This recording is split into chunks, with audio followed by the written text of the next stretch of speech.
The Who's Down in Who Newville were making their list, but some didn't know Walmart has the best brands for their gifts. What about toys? Do they have brands kids have been wanting all year? Yep, Barbie, Tony's, and Lego. Gifts that will make them all cheer. Do you mean they have all the brands I adore? They have Nintendo, Nespresso, Apple, and more. What about... So the Who answered questions from friends till they were blue. Each one listened and shouted, from Walmart? Who knew? Shop gifts from top brands for everyone on your list in the Walmart app. Here for the Lowe's early Black Friday deals? You're right on time for some of our biggest savings. We're talking up to 50% off select major appliances, plus up to an extra 25% off when you bundle select major appliances. Holiday lights going up soon? Select ladders are up to 50% off right now. Get Black Friday prices without the Black Friday crowds. Lowe's, we help, you save. Valid through 11/19. Selection varies by location. Select locations only. While supplies last. See Lowe's.com for more details.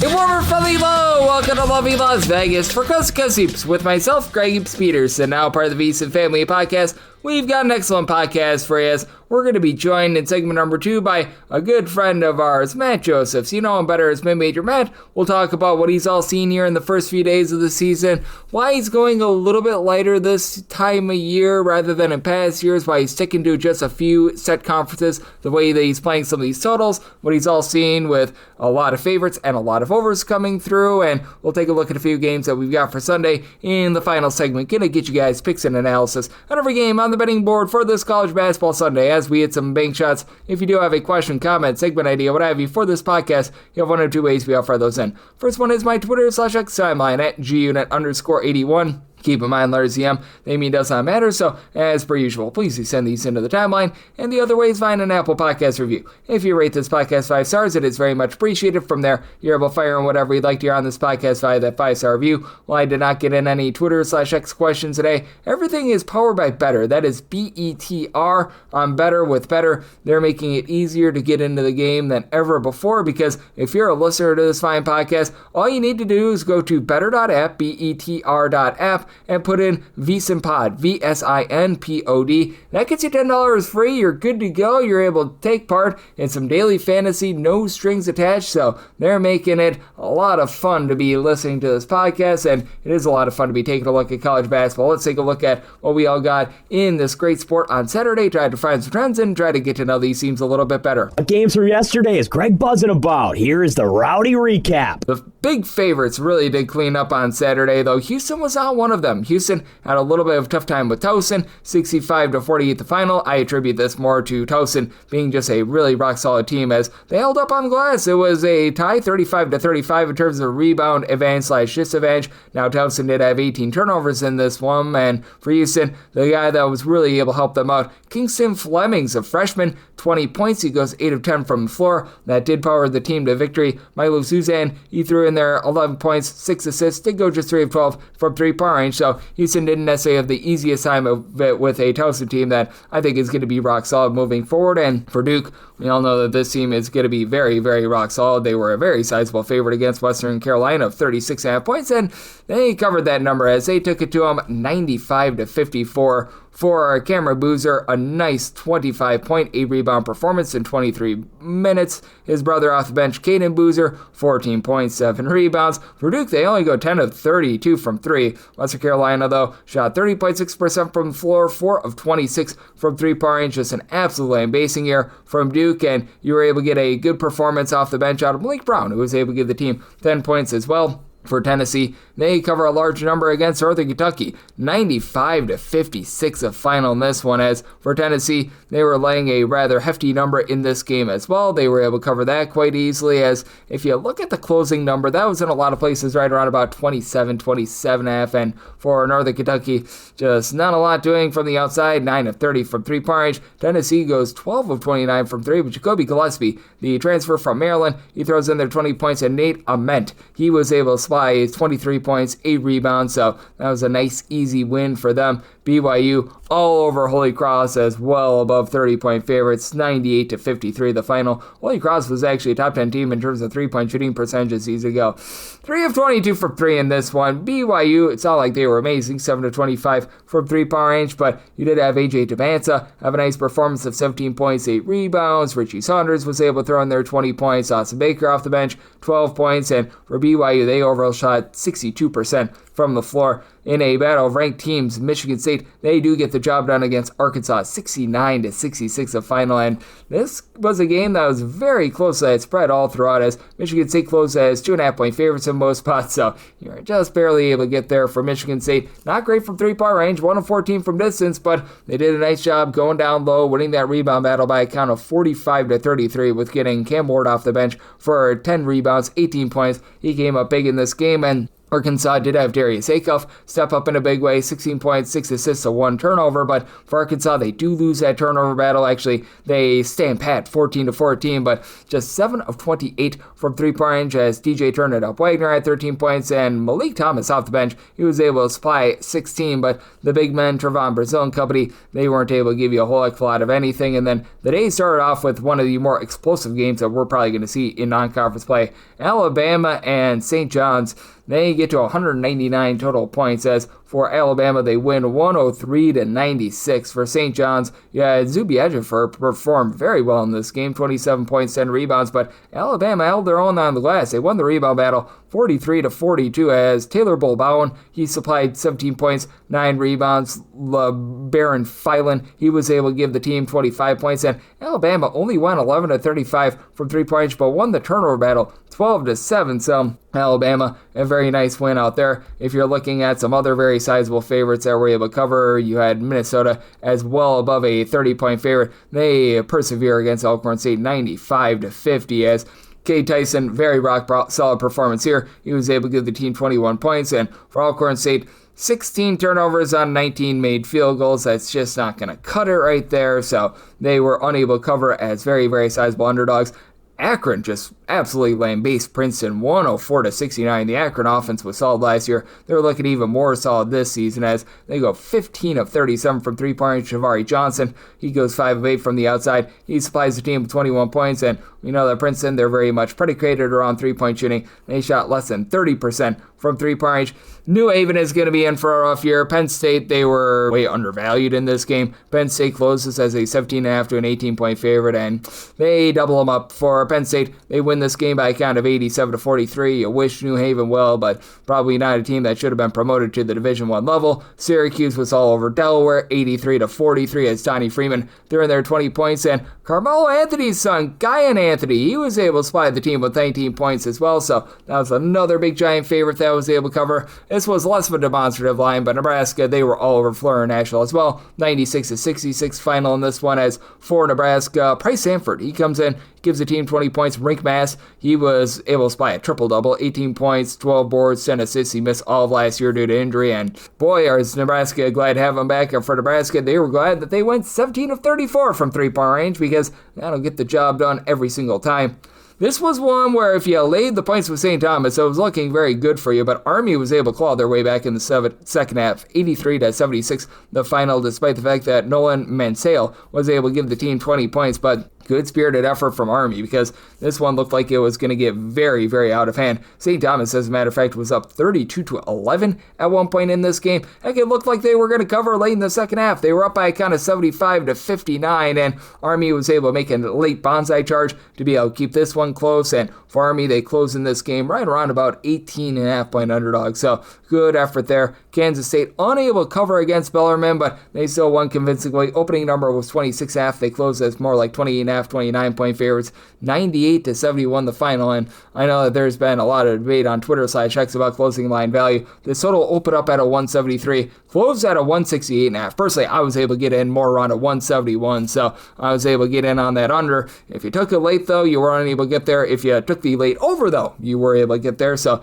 you always want to be a little bit mindful of that. We did see a few money line underdogs be able to cash, like Presbyterian as a 5.5-point underdog. They take down East Tennessee State 68-64. 64. UNC Greensboro was a small favorite against Elon, and Elon did find a way to persevere in that one. 92-90 was that final overtime, and Utah was pushed to the brink. They are unable to pull through, Weber State is, but still, Weber State, a very solid effort as Utah gets pushed to overtime. They do find a way to persevere. 92-89 the final, and for Utah, the reason why they won this game is that Terrence Brown absolutely went off in this game. How about 36 big points in this one? Brown, gentleman that comes in from Fairleigh Dickinson, where he was fairly good with 20.5 points per contest. They needed every single bit of that as Weber State actually won the rebound battle 52-49. So a little bit of concern there and a little bit of concern for Colorado as well. The bottom teams in the Big 12 are not looking great. Top teams are looking very good, but Colorado, they are able to get an overtime win over Eastern Washington,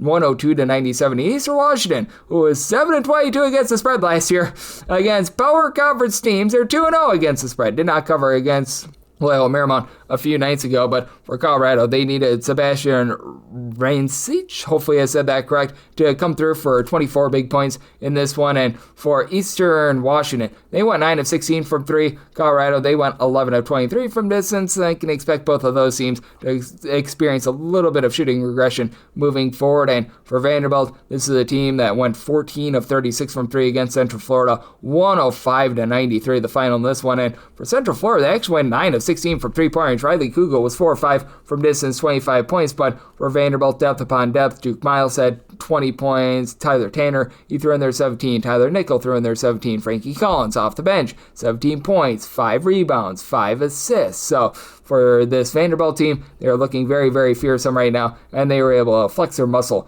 on Saturday. Speaking of SEC teams, I'm currently doing this as Oklahoma trying to get their way to a cover against Gonzaga. Right now they are down 77-62 with about 3 minutes remaining. If that goes final while I'm doing this podcast, I'll let you know. But Texas is a big favorite. They were all over Lafayette in this one, 97-60, as you had a nice double-double in this one, 14 points and 11 rebounds from the new Texas big man and Matisse Valcasis.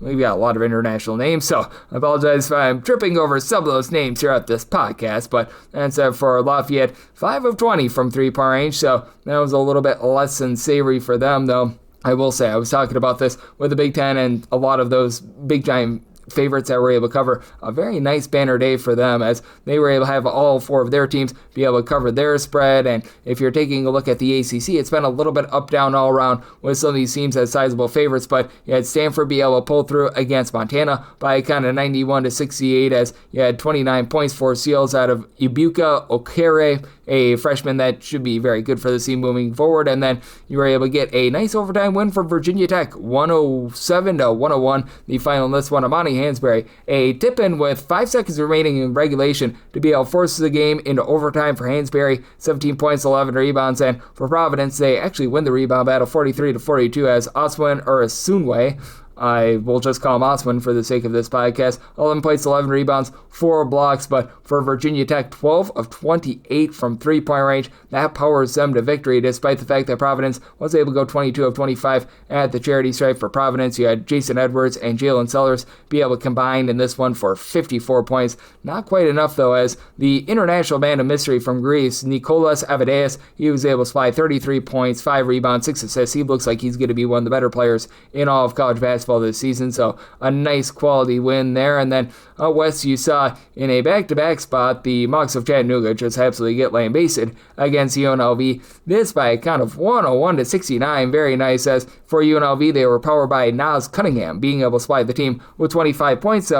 They bounced back after a very embarrassing loss to begin the season against UT Martin. You saw Air Force get embarrassed on their home floor, 74-54. They fell to Austin P as Tate McCubbin was able to supply Austin P with 19 points. And for Air Force, they actually got 21 points out of Ethan Greenberg. The problem is the rest of the team scored 34 points. And Boise State, after they lose to non-Division I Hawaii Pacific, they restore order 101-77. They were able to take it to Utah Valley as you had 20 points, 6 rebounds out of the Georgetown transfer, Andrew Fielder, who was able to get the job done for them. And Nevada got quite a bit of a scare late from Pacific. They got up in this game, I believe it was 20-4, but Pacific clawed their way back, 78-77. Nevada clings to dear life for victory as Nevada went 24 of 39 at the free throw line. Pacific called for 31 fouls in this game. 6 different players had either 4 or 5 fouls, but for Nevada, they do find a way with Tayshaun Comer, being able to supply 19 points. And in terms of that Gonzaga game that I was talking to you guys about a little bit before, since I do have to upload this podcast by midnight Pacific, 3 o'clock a.m. Eastern, right now 82-66 with 2 minutes and change remaining. So at the time of this podcast uploading, you will know whether or not Gonzaga was able to get that cover, but certainly looking like an under there, and we have not seen a ton of unders thus far in college basketball this season, as the under has been very much having its rough go of it, to say the least. Right now we have seen 53% of college basketball games this season go over the total. That's with that Gonzaga game pending, 147 overs, 131 unders, and 3 pushes, and favorites just continue to clean up. So right now hitting at a 55% clip, 153, 25, and 3 against the spread. So that's what we're seeing in college basketball right now, and that's what we all got on Saturday. Now let's talk about what we've all seen in the first few days of the season and take a look at a few Sunday games with Matt Josephs, aka Mid-Major Matt, right here on Coast to Coast with myself, Greg Peterson, now a part of the Peterson Family Podcast. 'Tis the season of gifting and halls to deck, and the Who's in Who Newville were in love with new tech. Where can we find Sonos and Samsung and Nintendo, they shouted. Would they find it in one place? This they questioned and doubted. When suddenly a Who yelled, Walmart's the place to start! And each Who added headphones, TVs, and games to their carts. With Walmart, their shopping was done in a flurry. They cried out, Who knew? And ordered their gifts in a hurry. Shop the latest tech gifts in the Walmart app. Are you looking to get an inside edge this college basketball season? Well, VSiN experts use CBB Analytics, the most comprehensive college basketball analytics platform in the world. See injury impact, on and off data, clutch time performance metrics, first versus second half splits, and so much more. Utilize the promo code of VSiN, that is VSIN, to get $30 off and find your betting edge over at cbbanalytics.com. That is cbbanalytics, all one word.com. For anyone that is new to VSiN, well, I wish you a friendly hello. This is an attention to anyone that is new to VSiN because you're able to get some free stuff with our daily newsletter. It's a great way to catch up on everything that's happening in the sports betting world. It's delivered straight to your inbox every single morning. VSiN's newsletter offers picks, data, strategies for the day's betting menu, and so much more. Sign up for free today over at VSiN.com/newsletter. That's VSIN.com/newsletter, and start receiving your free newsletter tomorrow morning. That is VSIN.com/newsletter. Stay ahead of the game and bet smarter with VSiN. We're back here in lovely Las Vegas for Coast to Coast Hoops with myself, Greg Peterson, now part of the VSiN Family Podcast. It's always great to be joined by this man, as you know that he loves college basketball based on the name. It is mid-major Matt Josephs who is joining me. He does a tremendous job over at ESPN Radio Richmond. He does a great job with the show Border Out There. He also does a great job with the Prop Queen website and the Prop Queen podcast as well. I know that Ariel's been on a little bit of vacation, so he's had to pull a little bit of double duty, and he's been doing an amazing job with that. He does a great job on the prop front when it comes to baseball. He does a great job with college football, and obviously with the name, he does a great job on the college basketball front as well. You're able to follow him on Twitter /X at MidMajorMatt altogether. And Matt, always a pleasure, my friend. Thank you. Yeah, glad to be on and glad for the start of the college basketball season. Oh, absolutely. We have wanted it, we have needed it, and it is back here in our lives. And just what have you made out of the first few days of the season? Because we have noticed that the public has been cleaning house by the fact that we have seen a lot of overs and we have seen a lot of favorites being able to come through. And I think that that's going to lead to some very advantageous spots to going against this trend in the next few days. You know, early on, I've always said you have your best wins and your worst losses. AKA, you might take a team that's favored and they lose by 30, or you might take an underdog and they might win by 30. So I feel like this is the time because everybody knows the same amount about every team, and we all try and do the same thing. We read the coaching press conferences and we look at rosters and see minutes returning and stuff like that. So I feel like this is the early opportunity where the public can be right, because the public knows some things and can take advantage of it. But we know in the end that the sharps are the ones that usually do a little bit better, but the public is kind of cleaning up early on.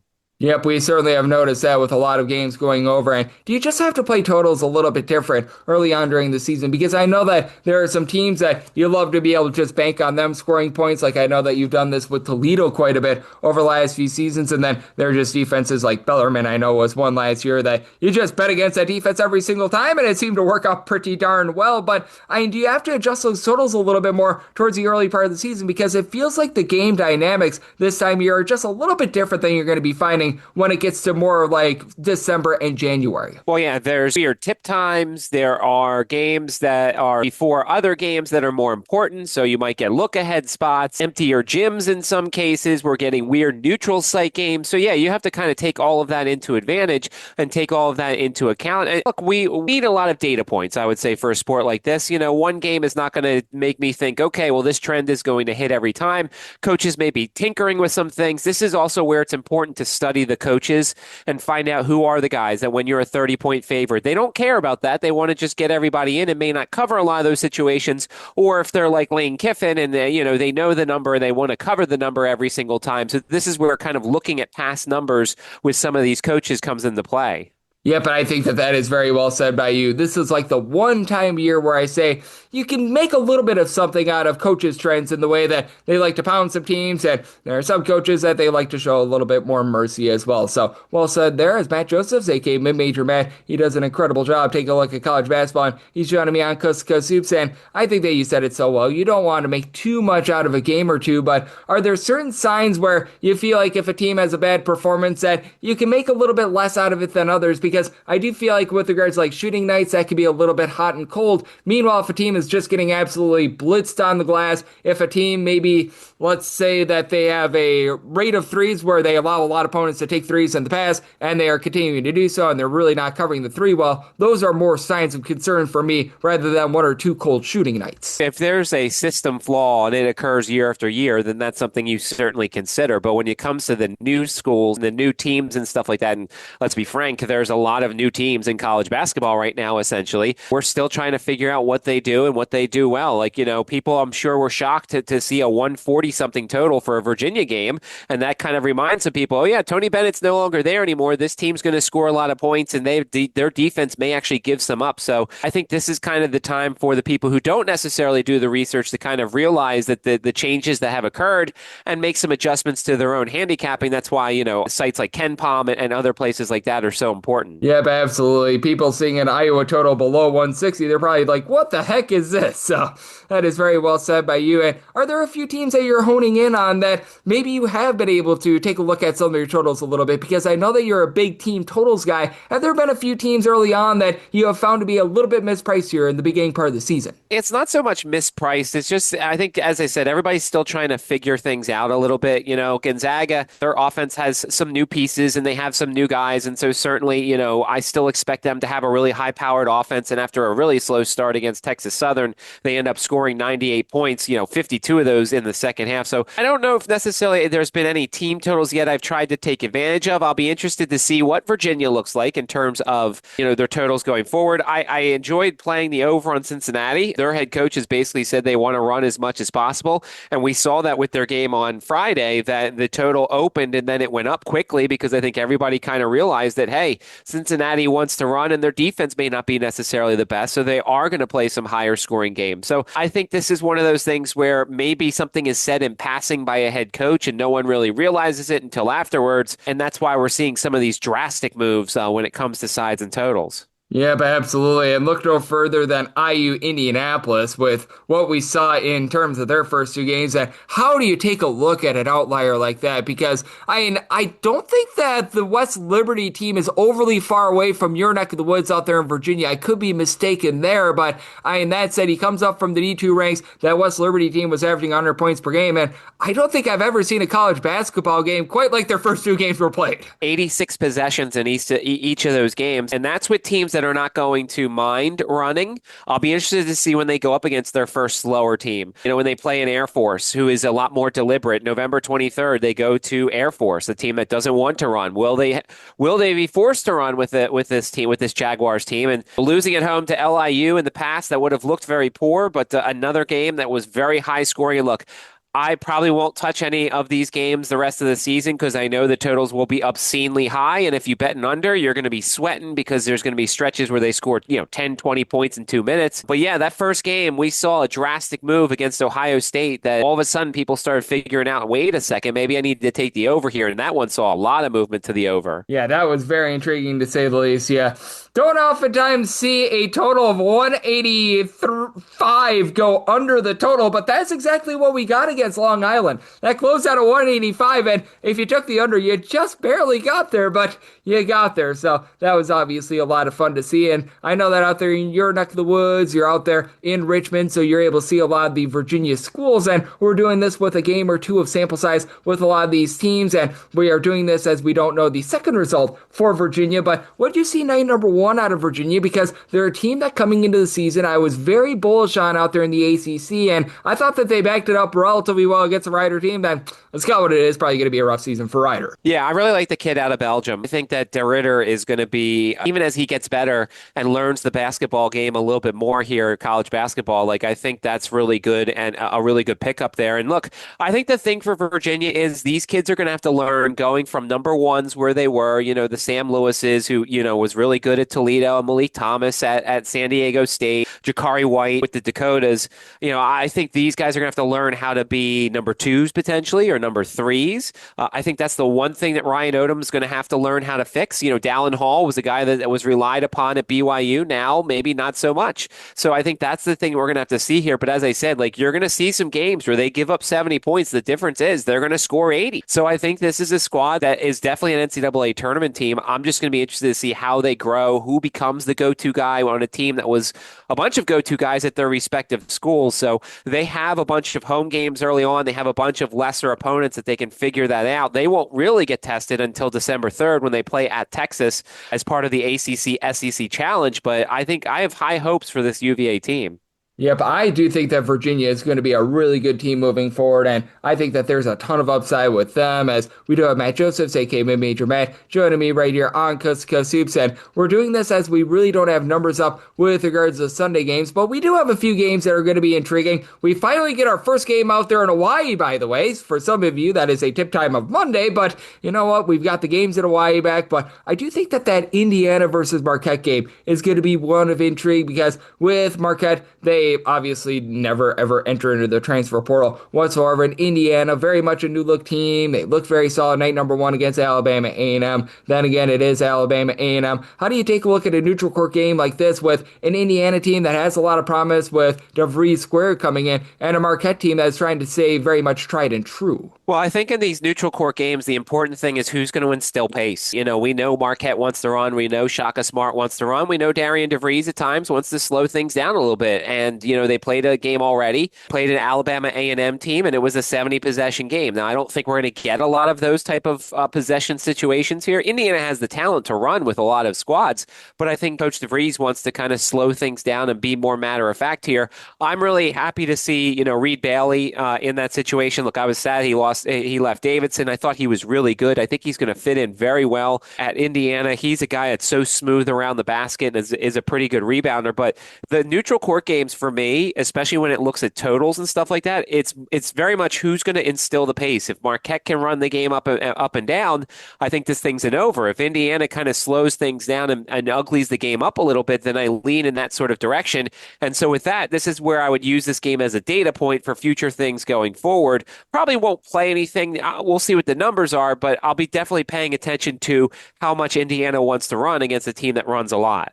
Yep, I do think that they're a big-time team of intrigue. And then a team of intrigue as well is West Virginia, because we have seen their first two games go under the total. They had a little bit of a tough time against Campbell a few nights ago. I want to get your thoughts here, because with West Virginia, I do think that this is going to be another really good under team. Russ Hodge, he was playing one of the slowest styles in all of college basketball over at North Texas, and I have found these totals being in the low to mid 140s with West Virginia games first few times out to be way too high. And if bookmakers don't make an adjustment, I think I'm just going to be taking a lot of West Virginia unders moving forward. And they have an offense that I think will be pretty good, but it's more so the defensive side of things. And I really like Connor Huff. I watched him way back when he was at VMI, and of course he's made a couple of stops since then. And of course, one of my favorites as a mid-major guy, Trayson Eaglestaff, who made himself a very public name with some of his performances last year. I think those are two really good players for this team, and I think this is going to be a squad that plays pretty good defense. Now, how much of the first first two games was that Campbell and Mount St. Mary's aren't exactly potent offenses. They play Lehigh on Sunday.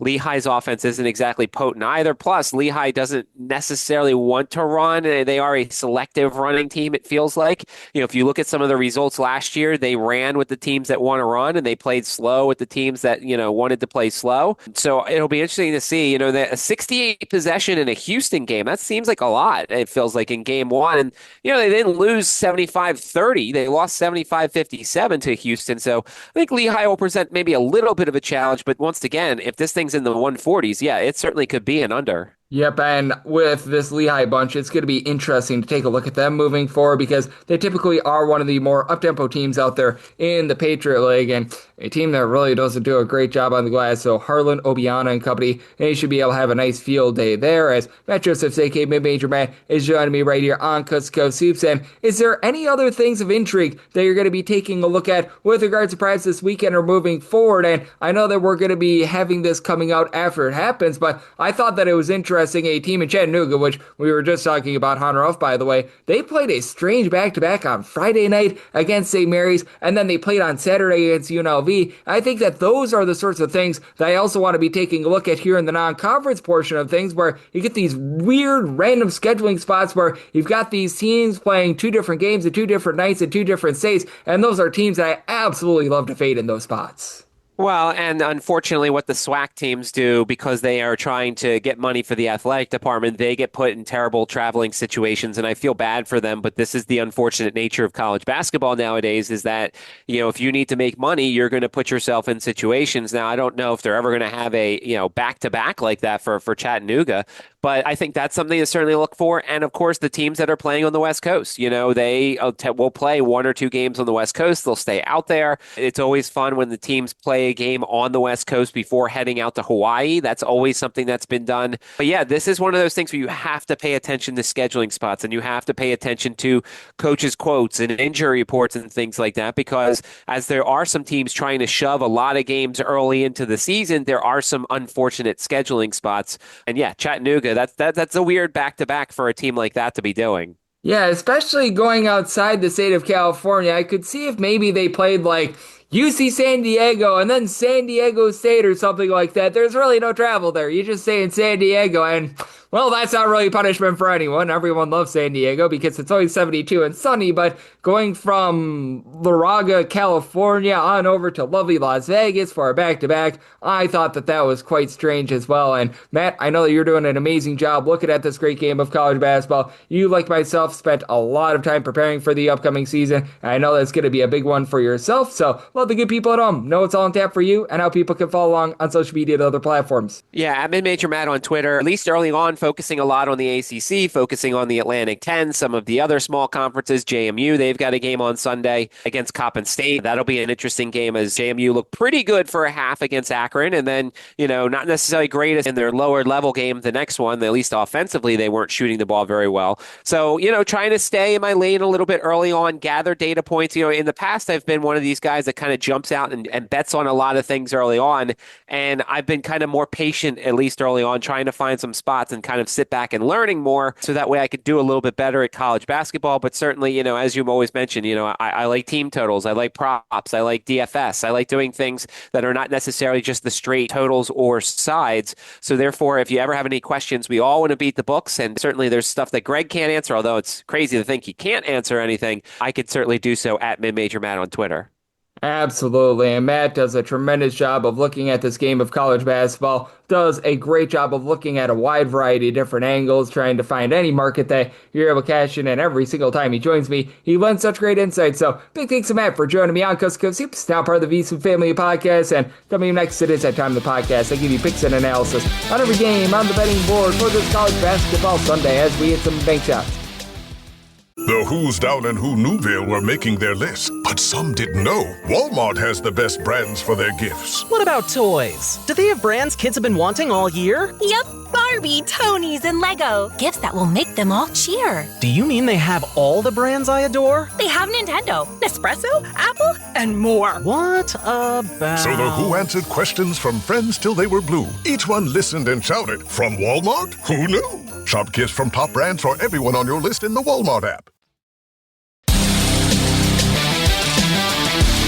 And we're back here in lovely Las Vegas for Coast to Coast Hoops with myself, Greg Hoops Peters, and now part of the VSiN Family Podcast. Always a pleasure to be joined by our good friend Matt Josephs, aka Mid-Major Matt. Every single time he joins me, he lends such great insights. He did so once again today. So a big thanks to Matt for joining me in the last segment. Now it is that time of the podcast. I give you picks and analysis on every game on the betting board for this college basketball Sunday as we hit some bank shots. Most financial establishments close at a certain time, but not here. It is time for a side and total on every game on today's betting board bank shots. Do note that as per usual, any changes are made to these plays will be listed up on my Twitter/X feed at gunit_81. We are going to be going in Las Vegas rotation order. This is where we go with the games involving bigger conference teams first, and then the games at the bottom. The extra games involve these conferences: the America East, the Big South, the Patriot League, the MEAC, the SWAC, the Southland. If I didn't already say the SWAC, throw in there the SWAC, and I think we got all the ones that are going to be in the extra games board today. If we have any games out there in the NEC, those will be in there as well. But that said, let's get things started. 679, 680 on the card. Western Michigan is on the road against Campbell. Campbell's a 6.5 to a 7.5 point favorite. So it's between 152.5 to a 153.5. It's opened up at a 149.5 with the total, and it's gone way up, and I'm not sure why. So by total 144.5, I'm going to be in on this total under. For Campbell, they were well outside the top 250 in terms of total possessions per game last season, and they were really good perimeter defense last year. Top 35 team in terms of their opponent's three-point shooting percentage. Now, Western Michigan last year, top 100 team with regards to percentage of missed shots that resulted in an offensive rebound, but boy, oh boy, these guys struggled from three-point range. They were dead last in the country in home three-point shooting percentage, bottom 30 overall. Now, they bring in Jaden Brewer. He was a nice go-to scorer over at Fleur National last year, 14 points, 5 boards, 6-6 combo player, but he shot less than 25% from three last season. Max Burton is a guy that's going to give you a bit of something down low. Last season, 5.5 points, 5.5 boards, pretty good on the offensive glass, but again, not a guy that's going to pop out and shoot threes or anything like that, so this is a very limited offense, and for Campbell, they do have to overcome the loss of Kobe Duggan in the offseason, but we saw Campbell fight very hard against West Virginia, held within single digits, and I know that the 96-64 loss to Wisconsin doesn't look great. That was a 5-point game with about 8.5 minutes remaining, so they have won up against good competition, and they've held in there. DJ turned it up. Smith, who was nice over at Robert Morris last year, 9 points on 39% three-point shooting. He comes in the fold. He was giving that team a few assists per contest. I like the fact that they pick up Davideus Butka, who was over in the WCC last year, along Chris Fields, who was solid over at Norfolk State. Both of these guys have been able to do a nice job of hitting the glass, which has always eluded this Campbell team a little bit. And then the likes of Cam Gregory, Tezos Cook back in the backcourt as well. I do think that this Campbell team should be able to find a way to get the job done against a Western Michigan team that I think is going to be relatively okay on defense, but no three-point shooting is going to be costly to Western Michigan. Semi-total 144.5. I like the under, and I'm willing to lay up to 8 here with Campbell. 681, 682 on the card. Indiana Marquette to battle from the United Center. Marquette is a 2.5 point dog. 152.5 to 153.5 is the total, and I'm in on the under. I semi-total at a 152.5. As for Marquette, they were really good at generating turnovers last year. Top 30 team in terms of turnovers forced on a per possession basis. Now with Marquette, you do have to wonder who that go-to guy is going to be, as it looks like it's going to be Chase Ross, but there's a big giant void left after they lose so many of their key pieces from 8 seasons ago. That said, even though you don't have a Cam Jones from 8 seasons ago, you do have a lot of guys that return. They're looking to someone like a Royce Parham to be able to take some strides forward. DeBarius Owens is a former top 200 recruit that they're going to be banking on as well, and so far so good with Zadie Lowry, hopefully I said that correct,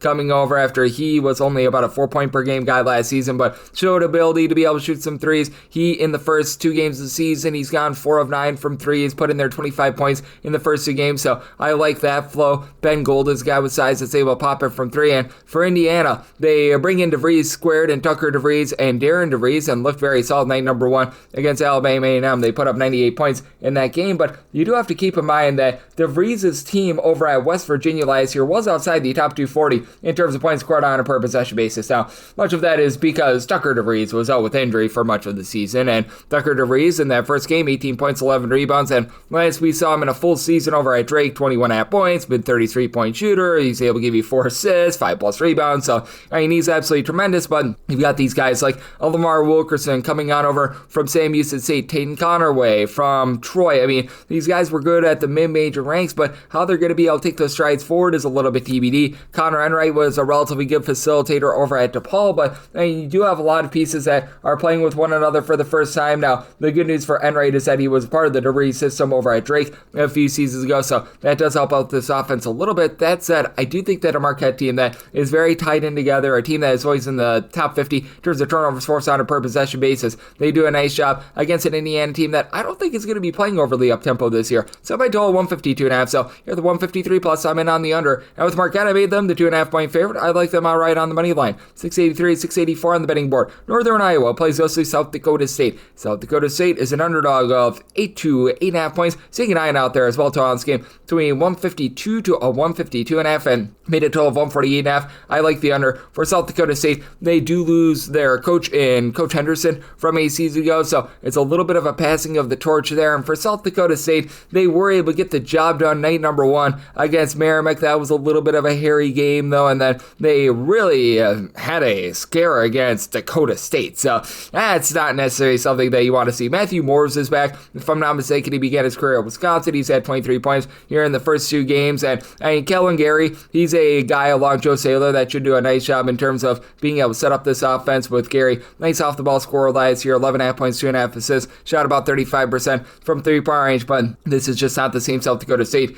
team with regards to their 3-point shooting that they have been in the past, and they're looking a little bit more down low to the likes of Alex Squares, Damian Wilkerson. These are 2 guys that stand right around about 6'10", and for Northern Iowa, they bring back a whole gob ton of guys from a season ago. Now, I did set my line at 8.5. Right now, I'm starting to see this go to 9. 9 does become my buy point here on South Dakota State, as I do believe that even with the coaching change, you still have a lot of pieces that are staying with the program. That's big, but I mean, with Northern Iowa, you bring back Leon Bond, who began his career over at Virginia, dealt with a little bit of injury last season. He had 23 points in that season opener. Trey Campbell is a guy that just does a little bit of everything out there on the floor. Last season for Mr. Campbell, 11 points, 4 boards, 3 assists, stealing after contest, on 43% 3-point shooting. You love his game, and his Northern Iowa team got back to their roots last season. They were outside the top 300 in terms of total possessions per game. It just felt like in the Bowen Bowen era, they were just playing a little bit too fast for their own good, and now they've really been able to reel it back. Max Weisbrod, who came on over from the D2 ranks 2 seasons ago, he figures to be a little bit of an outside guy as well. That said, for Northern Iowa, sometimes they give up a few too many open looks from 3-point range. I think that that's a little bit of an issue. Northern Iowa really doesn't generate a lot of second and third chances as well, so the size of South Dakota State, I think, does just enough to be able to keep them lively in this game. Set my line at 8.5, so at a 9+, I'm going to take those points with South Dakota State,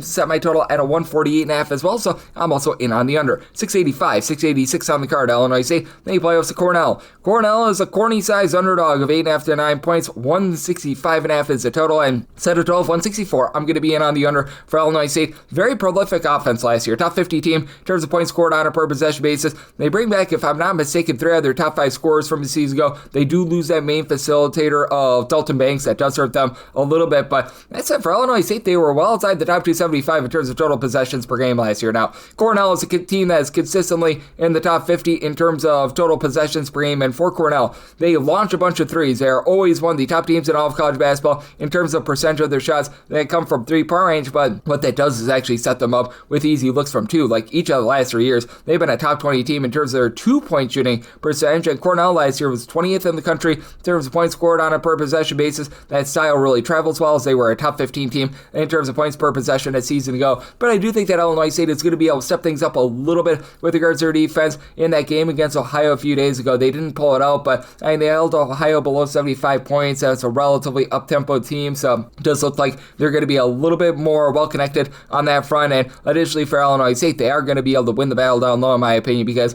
you bring back a guy that was just so rock solid last season, and Chase Walker, who was giving you 13-plus points, 6-plus rebounds per game. Brandon Lieb, who began his career over at Illinois, he's a 7'1" big man that should be able to provide a little bit of rough and tumble. And even though they do lose that main facilitator in Banks, Bowden Skunberg, who he 2 seasons ago was very solid over at North Dakota State, he just missed all last season due to injury. He's a nice add for this team, where he was averaging 2 seasons ago 14 points, pair of assists, mid-30s 3-point shooter. I love his overall game to go along with the likes of Johnny Kinzinger and company. And then on the other end for Cornell, they do lose a few of those heart and soul pieces from a season ago. Now they are going to be looking at DJ Nix, who I always felt like deserved a little bit more run the last few seasons. He's back the fold for this team, so I think that is going to be massive for them moving forward. And additionally, I do think that you're going to be able to get good production out of Cooper Norhead. Norhead last season was a double-figure scorer, shot 42% from three-point range. Setting him up is going to be a little bit more difficult. They're looking to Jacob Bassels, who's probably going to be giving you a bit of facilitation. They actually do bring in a rare transfer for the Ivy League as Casper Sepp, who was averaging right around 5.5 rebounds per game over at Valparaiso, did absolutely no scoring whatsoever, but is a guy that's able to hit the boards. He comes into this program as well. I do think that Cornell is going to be a little bit better on the glass than they have been in past years, but that might slow them down just a skosh as they try to figure out that facilitation just a little bit. So I do think that Illinois State does find a way to be able to get the job done here. I said Illinois State as an 8-point favorite. I think that this has gone a little bit too far because the Cornell offense does travel really well, so being able to get above an 8, I'm going to be willing to take those points with Cornell, and I'm in on the under semi-total 164, 687, 688 on the board. It is North Dakota, and they're going to be playing us to Cal State Northridge. CSUN is a 4.5-point road favorite. Total on this game, it is 156.5, and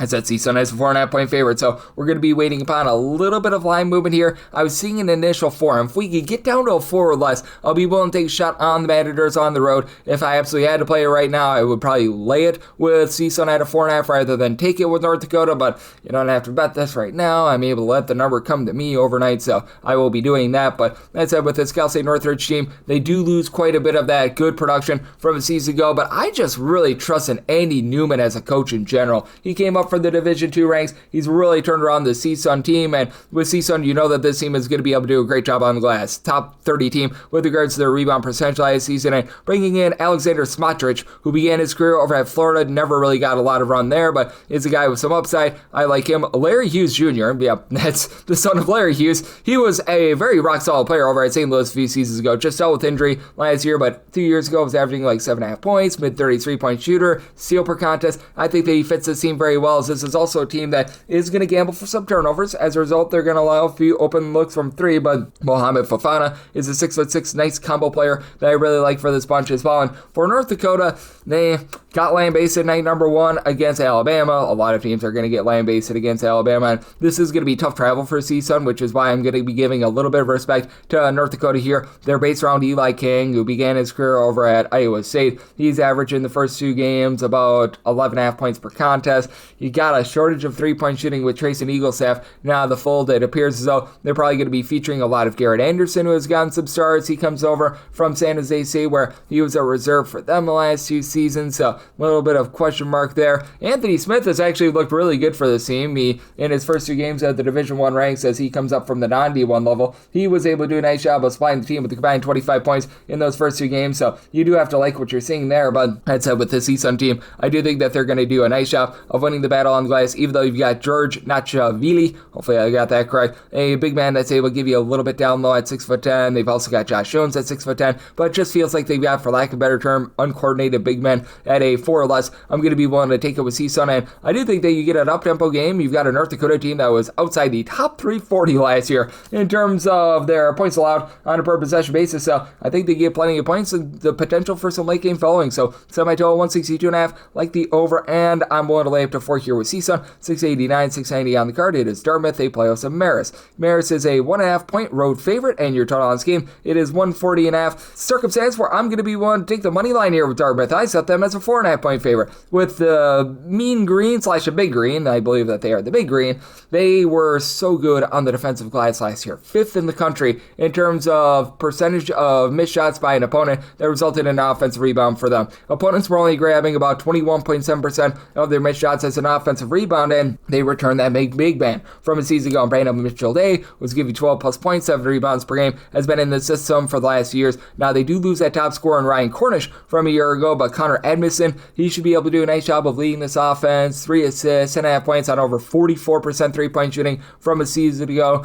Jaden Williams is another guy that is going to be rock solid down low. He gave them 7.5 points, 3 boards at 6'6". He's able to pop it from 3-point range as well. Dartmouth had a really big turnaround last season, and to the credit of Marist, they bring back a lot of nice pieces from a season ago, but they did lose that top scorer in Josh Passarelli. Now, Rajon Blackwell, who was at the non-Division I ranks for quite a bit of time, I believe that he was at like Linear Ryan or something like that, D2 ranks out there in the Carolinas. He comes in after he was a really good Division II scorer at 24 points in that season debut game for this team. And then you've got Elijah Lewis, Jaden Collins, who are main holdovers from the season ago for Marist. They're always really good in terms of opponents' 2-point shooting percentage. Last year they were top 10 team in opponents' 2-point shooting percentage, but they themselves were outside the top 280 in terms of points scored on a per possession basis. With Marist, this is always a defense-oriented team. We saw that night number 1, in which they played a 66-62 slog against Xavier. This Marist team is going to leave something to be desired on offense, but they're going to be rock solid on defense. But you also do have a Dartmouth team that did a really nice job of speeding themselves up, getting into the top 100 in terms of total possessions per game last season.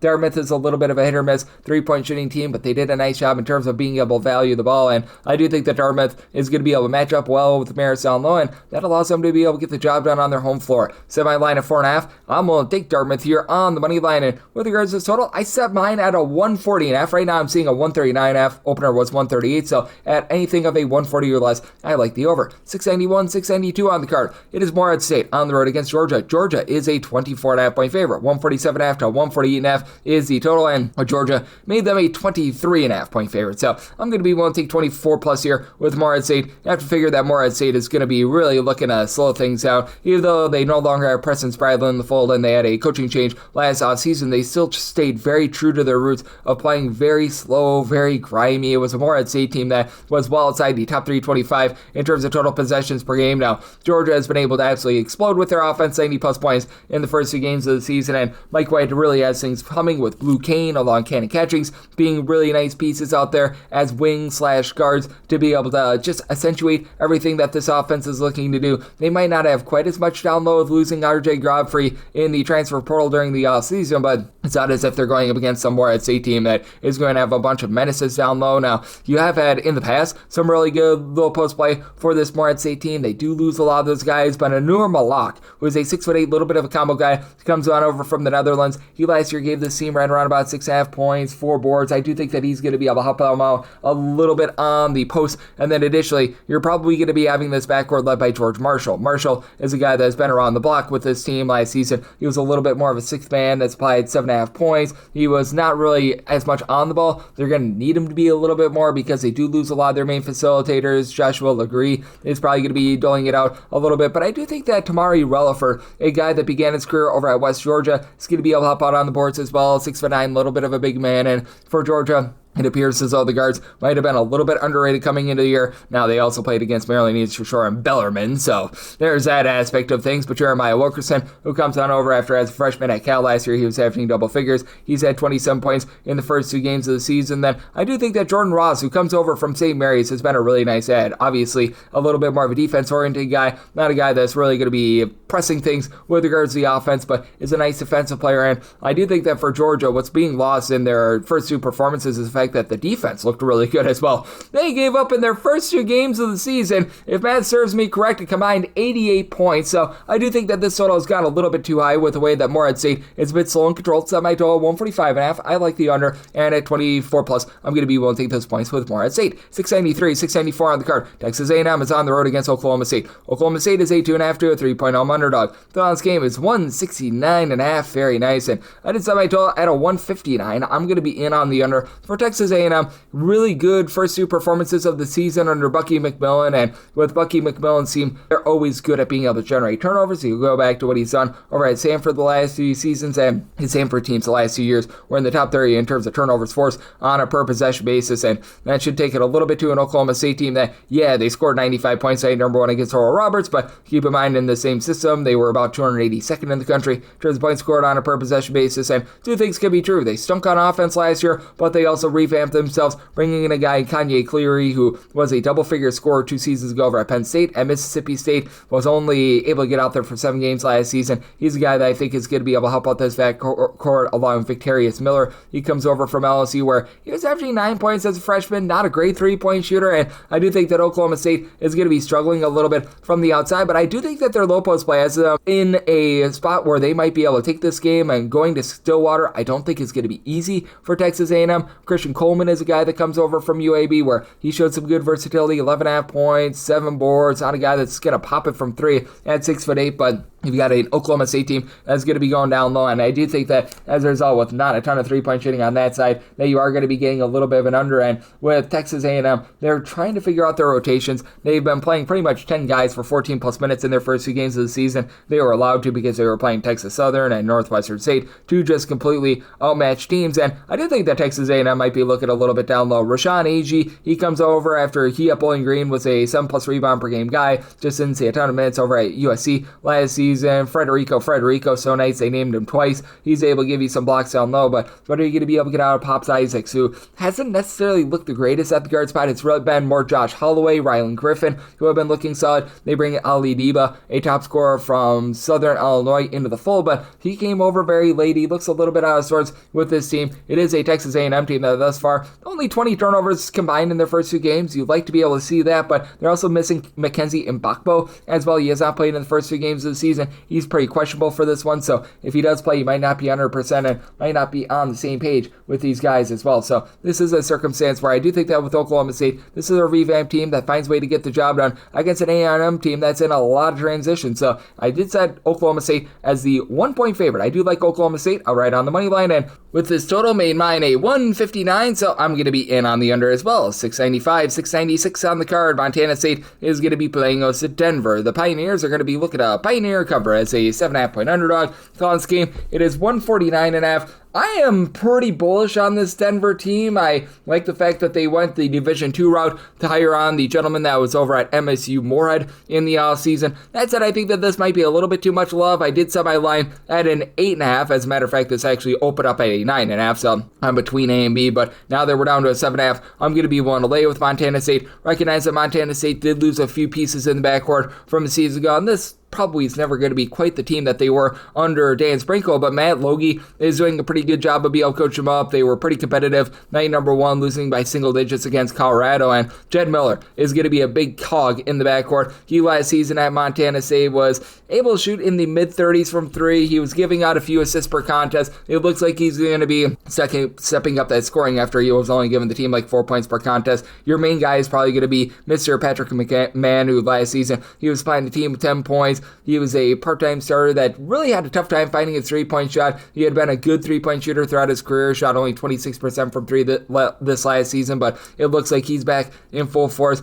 Team might be leaving a little bit of something to be desired down low, but Chris Hodges is someone I do think has a little bit of upside. Began his career at Wisconsin, where he just was unable to get out there on the floor. And then on the other end, you do have a Denver team that is probably going to be a little bit outgunned with regards to their low post play as well. So that Montana State kryptonite of not having a ton down low, that's not going to be really hurting them as much. You've got a guy in Jeremiah Burke who comes on over from North Dakota State, and he in the first 2 games at Denver has looked very solid. He's had a combined 36 points, 12 rebounds, so he's fitting the system very well. Denver is clearly a team that is not going to be afraid to shoot it from 3-point range, with Logan Kinsey being one of those main guys. He comes on over from the Division II ranks along with Coach Bregstetter, so these are guys that are very familiar with the system. And then you've got a guy in Julius Rollins who is averaging about 8 to 9 points per contest as a 6'6" combo guy over at Western Illinois, and I do think that for this Denver team, they're going to do an okay job of holding in there, but keep in mind, even though Denver is used to the elevation, just traveling out to Bozeman, Montana, that's going to take a little bit out of these guys. It does feel like the main issue that you do have with this Denver team is that they're looking for that main trigger man, as they've had 31 turnovers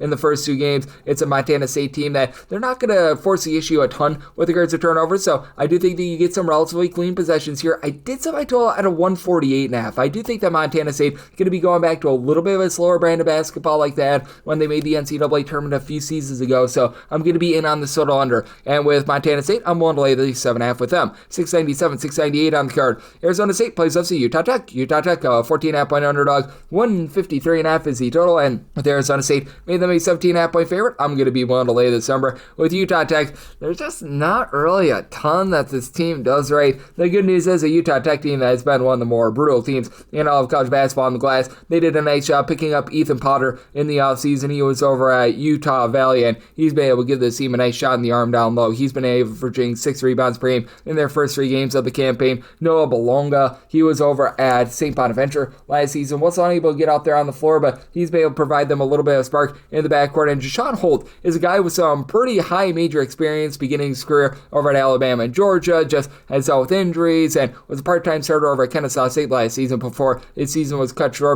And he's a guy with like some good versatility that should be able to shoot it well from 3-point range, but Utah Tech typically is a team that's built around 3-point shooting. It's been very, very shaky, to say the least, this season. They did not bring in the guys that you'd necessarily be looking to be able to pop it from 3-point range. And for Arizona State, I've got a lot of question marks with this style, as it just has not been great, to say the least, what we have seen out of the Coach Hurley era over the last few seasons. But for Arizona State, I do think that they're going to be able to hammer a Utah Tech team that just really doesn't knock it down from 3. And then when you've got a guy like an Anthony Johnson, who he had 17 points in that season opening game, he comes on over from the non-D1 rank, so Arizona got creative with the way that they brought in some guys. You've got Andre Grovic, he comes over from Montenegro, so they've done a nice job in terms of being able to mix and match. I do think that that's going to be rock solid. They're going to be able to win the battle down low with the freshman in Masamba Diop. He's a 7'1" big man. He looks solid. Night number 1, L. David McCabe at Oakland last year was a pretty good dominator down low, 14.5 points, 7.5 boards, block and half per contest. Not a guy that's going to go out there and pop it from 3-point range, but also bringing in Mo Odom, who under the radar in the WCC the last few seasons. He was over at Pepperdine and Pacific, has been a 5+ assists per game guy last few seasons. He gives this team some facilitation that we really haven't seen for Arizona State over the last few seasons. Marcus Adams is a nice guy that has a little bit of versatility to his game as well. I do think that for Utah Tech, they're going to have it taken to them a little bit, and Utah Tech is not a team that is afraid to run. They, ever since they have gone up to the Division I ranks, have been a top 100 team in terms of total possessions per game, and we saw with Arizona State last season, they played a wide variety of different styles, but Bobby Hurley's teams, they always do like to be able to run. Last season, in terms of total possessions per game, they were one of the faster teams that you were going to find in all of college basketball, 51st, so I do think they get a high possession game in this one, set by total 157.5, like the under, and with Arizona State, willing to lay up to 17 with them, 699, 700 on the card. Missouri plays us at VMI.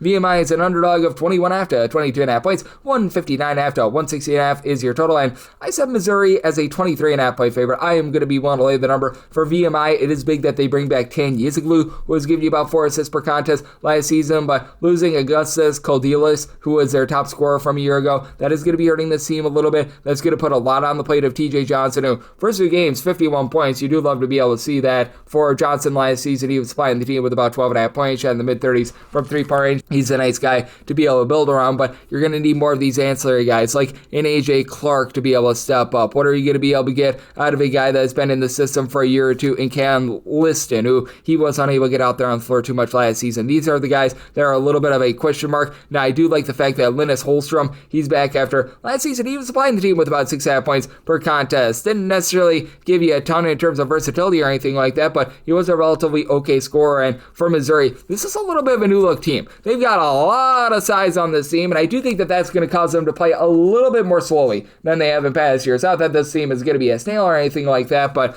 I mean, you know what? You've really only got 2 guys that stand below 6'6" on this roster, and Anthony Robinson along with Sebastian Mack. These 2 guys are going to be really running the show in terms of guard spot. Jaden Stone, I think, is probably like 6'4", 6'5" as well, so he's a guy that you look to as well. Stone a few years ago was averaging about 21 points per contest over at Detroit. He was just unable to get out there on the floor last season. Has never really been the most efficient 3-point shooter, and that's one thing that I do look at with Missouri. Do have to have a little bit of question mark with regards to 3-point shooting, because you've got a guy like a Javon Porter that is the brother of Michael Porter. He had 6'11", is able to pop it from 3, but isn't necessarily the world's most efficient scorer. But Mark Mitchell looks like he's going to be the real deal this year. Again, not a guy that's going to completely light you up from 3, a career 30% 3-point shooter, but in the first 2 games, a combined 38 points last year, was averaging about 14 points, 4.5 boards, a steal, a block per contest. Just does a nice job of stuff in the stat sheet, and we have seen Dennis Gates teams in the past do a nice job in terms of being able to generate turnovers. I think that they're going to be getting back to those roots a little bit more. I think that they're going to be a much better team down low, because for Missouri in the first few years under Dennis Gates, their main kryptonite was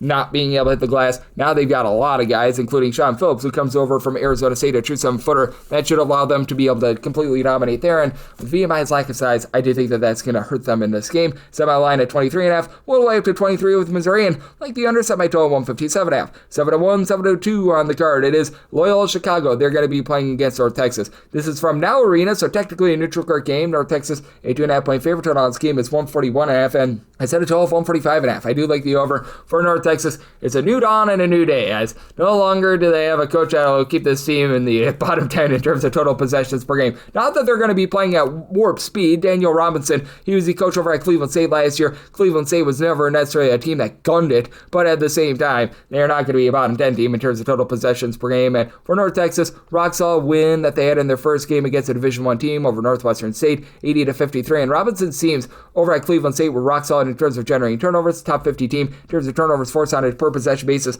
last 2 seasons, but they give up a lot of second chances. His Cleveland State team last season was 311th in all of college basketball in terms of defensive rebound percentage. Opponents were grabbing over 30.8% of their missed shots as an offensive rebound. Now, he brings in some guys that have some high major experience. You've got Will McClendon, who he was over at San Jose State and UCLA, and over at San Jose State last year, 12 points per contest, mid-30s three-point shooter. He's able to dole it out with about 3 assists per game, and I feel like he's a pretty solid add for this team. And then you've got David Terrell Jr. He comes over from UTEP. That's very much going to be helping these style of generating turnovers. Over at UTEP last year, a steal and a half, 4 assists, 8 points per contest. Not as a guy that's going to light you up from three-point range. And this team, I think, is going to have a little bit of a tough time down low. You got Josiah Shackelford along Dylan Arndt, who are a pair of 6'9" big men. Shackelford began his career over at Florida Gulf Coast, just dealt with a lot of injury, and with regards to Arden, he was able to give that Cleveland State team. He comes on over with Robinson, about 7 rebounds per game. And Loyola Chicago coming off of one of the worst losses in program history, and I don't say that hyperbole. They lost at home to Mercyhurst in their last game. You have to wonder what you're going to be able to get moving forward out of Dominic Harris, as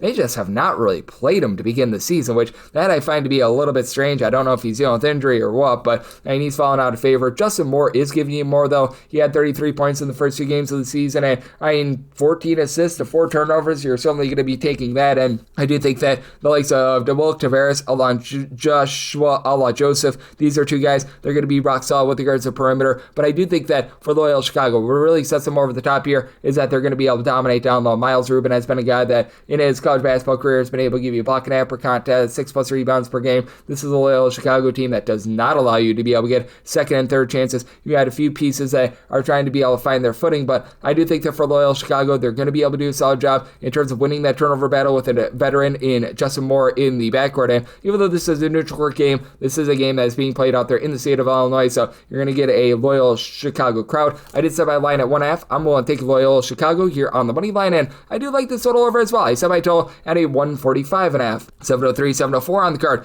UC Davis is going to be on the road against Portland. Portland is a home underdog of 1.5 points in most spots. They actually open up as a 1-point favorite. 152.5 to 153.5 is the total. I set Portland as a 4.5-point favorite, so I'm going to be willing to take a shot on the Pilots. They didn't necessarily look the world's most impressive, Portland did, in their season opener against Arkansas Pine Bluff, but they did enough to be able to get the job done, and I do think that for this Portland team, you've got a little bit of upside with regards to backcourt of the team. They also have a guy that is a true 7-footer that came over from American a few seasons ago in season number 2 of the system, in Jerome Balsinger-Webb, who I think is going to do a nice job of helping this team out down low, but I think that this team is going to come and go as Makai Balu does, who he's one of the main holdovers from a season ago. Last year gave the team like 5 points per contest. He's now going to be looking to be able to give this team a little bit more versatility at the wing spot at 6'5". The big question mark for this team heading into the season, though, was the point guard spot, and Joel Foxwell, who comes over as a freshman, 15 assists in the first 2 games of the season. He has looked very rock solid, and he's going to need to be, as UC Davis under Jim Les is traditionally a team that does a nice job in terms of generating turnovers, top 30 team last year in terms of turnovers forced on a per possession basis, but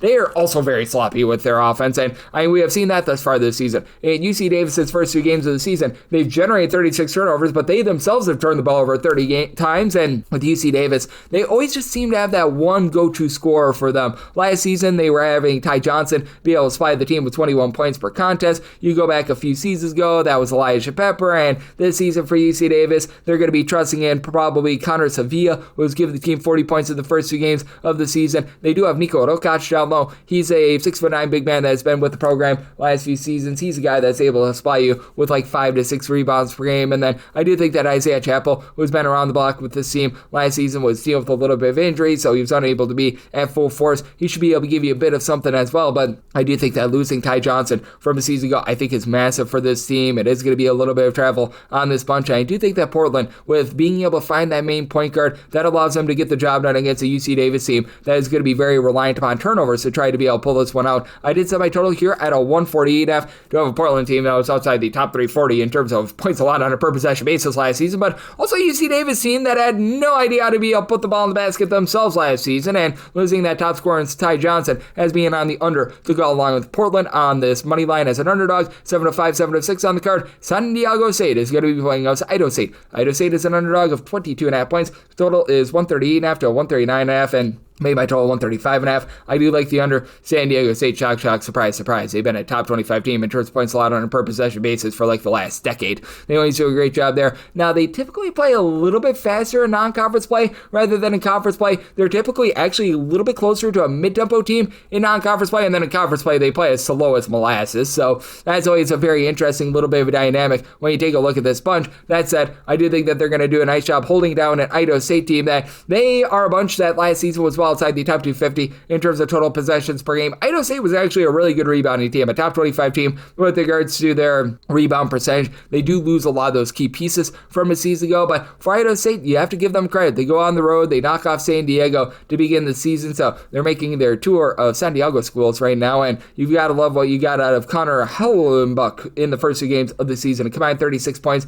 in those games, and last year he was one of the main guys for this team. 9 points, 4 boards, shot 40% from 3-point range. Love what he brings to the table as a little bit of a wing, and the big question mark coming into the season for the team was how are they going to replace Dylan Darling at the point guard spot, and it looks like Jamison Guerrera, who was a non-Division I guy that's come in, he's probably going to be taking that upon himself, a little bit more of a pass first guy, but he's getting likes of Quinn Patterson and Lachlan Brewer. Brewer was over at Sacramento State last season as a starter, supplying that team with 6 points, shot 44.5% from 3, some good looks, and for San Diego State, this is a team that's still a little bit banged up. Magoon Gwath, he's probably going to be out of the fold for, I would think, the first month or so of the season, and Reese Waters was not out there night number 1 for the team as well. They do bring in a guy in Sean Newman Jr., who he last season over at Louisiana Tech was in the top 5 in all of college basketball in terms of assists per game. He doled out 7+ assists per contest. They really didn't feature him too much night number 1, though. It's more of the Miles Bird and Taj Gurville show, as these 2 guys combined for 23 points, and you saw Elise Harrington be able to do a nice job leading the offense, a true freshman that had 4 assists in that game. It's a guy that they're feeling relatively good about. You do have to figure that San Diego State, even without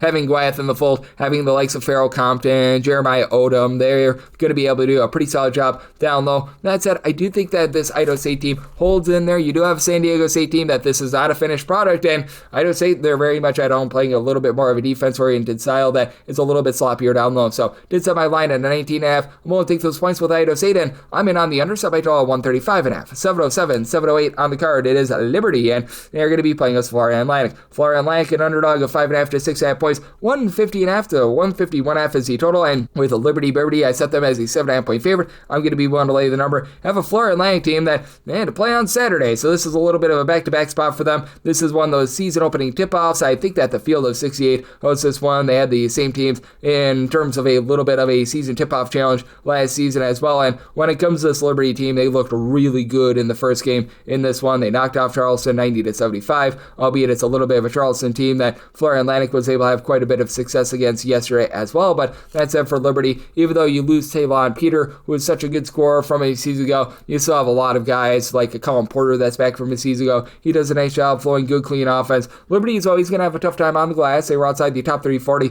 in terms of offensive rebound percentage last season, but you have a do-it-all guy in Zach Cleveland that's back from season ago at 6'7", really didn't give you any three-point shooting last year, but 11 points, 5 boards, 5 assists. He just does a little bit of everything for the team, which is what you absolutely love about him. And then you've got someone like a Kaden Matheny, who is giving you 12 points per contest, solid three-point shooter. He's back at the fold as well. I like the fact that you've got Xander Yates back for another year as well. Really didn't see a ton of minutes a year ago, but he's an upside guy that began his career over at Creighton. And on the other end for Florida Atlantic, they're going to be relying upon Cannon Carlisle to really be able to get things online after he I still remember when he was over at Stanford 2 seasons ago, like that guy had himself a really, really good run, and he has looked rock solid here for Florian Lank, double figures in the first 2 games of the season, and then this team went the international road, bringing in some like a Yohan Sissoko, who comes over from France as a 6'5", little bit of versatile piece, had a really big night number 1 against Boston College, a little bit more muted in his performance yesterday against Charleston, but Nicolo Moretti is probably going to be looked to as a little bit of a off the bench, sort of a scorer for the team. He's one of the main holdovers after last season for Florida Lank. They lost like 5 out of their top 6 scores. He's the lone guy that returns, averaged 6.5 points, 3.5 assists, shot in the mid-30s from 3-point range, but they've actually had him coming off the bench to begin the season as Devin Vanterpool. He comes on over as a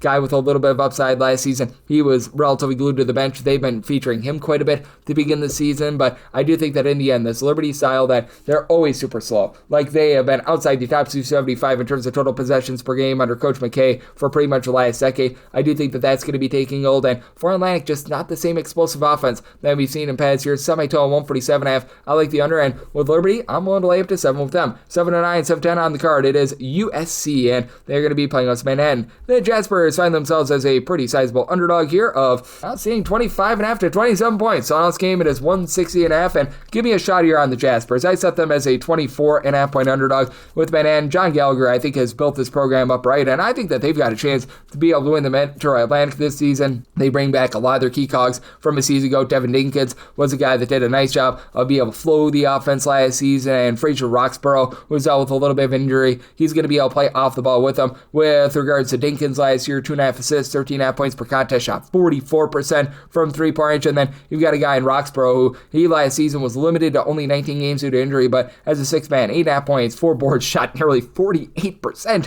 from 3-point range as a 6'7" combo player. They do lose some of their nice pieces that were solid down low from a season ago, but having a guy in Jaden Winston that takes it upon himself to be able to dole out the ball, he's able to give you 4.5 plus assists per contest. That's a good place to be able to start. And then they went to Croatia for Marko Lubicic, who should be able to give you some good low post play. He had 6'10", is a little bit of a dominator, 12 rebounds in the team's first game of the season. Then on the flip side for USC, this is a team that has a lot of talent. Jade Baker-Mazara, he is the Van Wilder of college basketball. He's been playing college basketball since I was in diapers. He should be able to give this team double figures once again, and they've got a lot of size and versatility. Jaden Brownell, Ezra Usar, along Jacob Kofi, all staying right around 6'9", 6'10". Kofi is a guy that actually showed a little bit of ability to be able to pop it from 3-point range when he was at Virginia last year. Wasn't necessarily efficient, but he does have that ability. But that said, what are you going to be able to get out of some of the ancillary guards, like a Ryan Cornish, who he comes on over after he was a really nice scorer over at Dartmouth last season, but we have seen a few of these guys just not necessarily fit in this Eric Musselman system. Musselman does a lot of experimentation, and he brought back Terrence Williams from a season ago, but he dealt with a lot of injury. Night number 1, they didn't give him a lot of minutes, so it's going to be interesting to see how he mixes and matches there. They've got a nice freshman in Jerry Easter, who he was able to have a few rebounds night number 1, a top 75 recruit, and they also bring in Elijah Arenas. That's actually the son of Gilbert Arenas. He did not play night number 1 as well, so you've got a few injury concerns with regards to this USC team. Obviously a go-to scorer in Rodney Rice, but I do think that for USC, they're actually going to be a little bit improved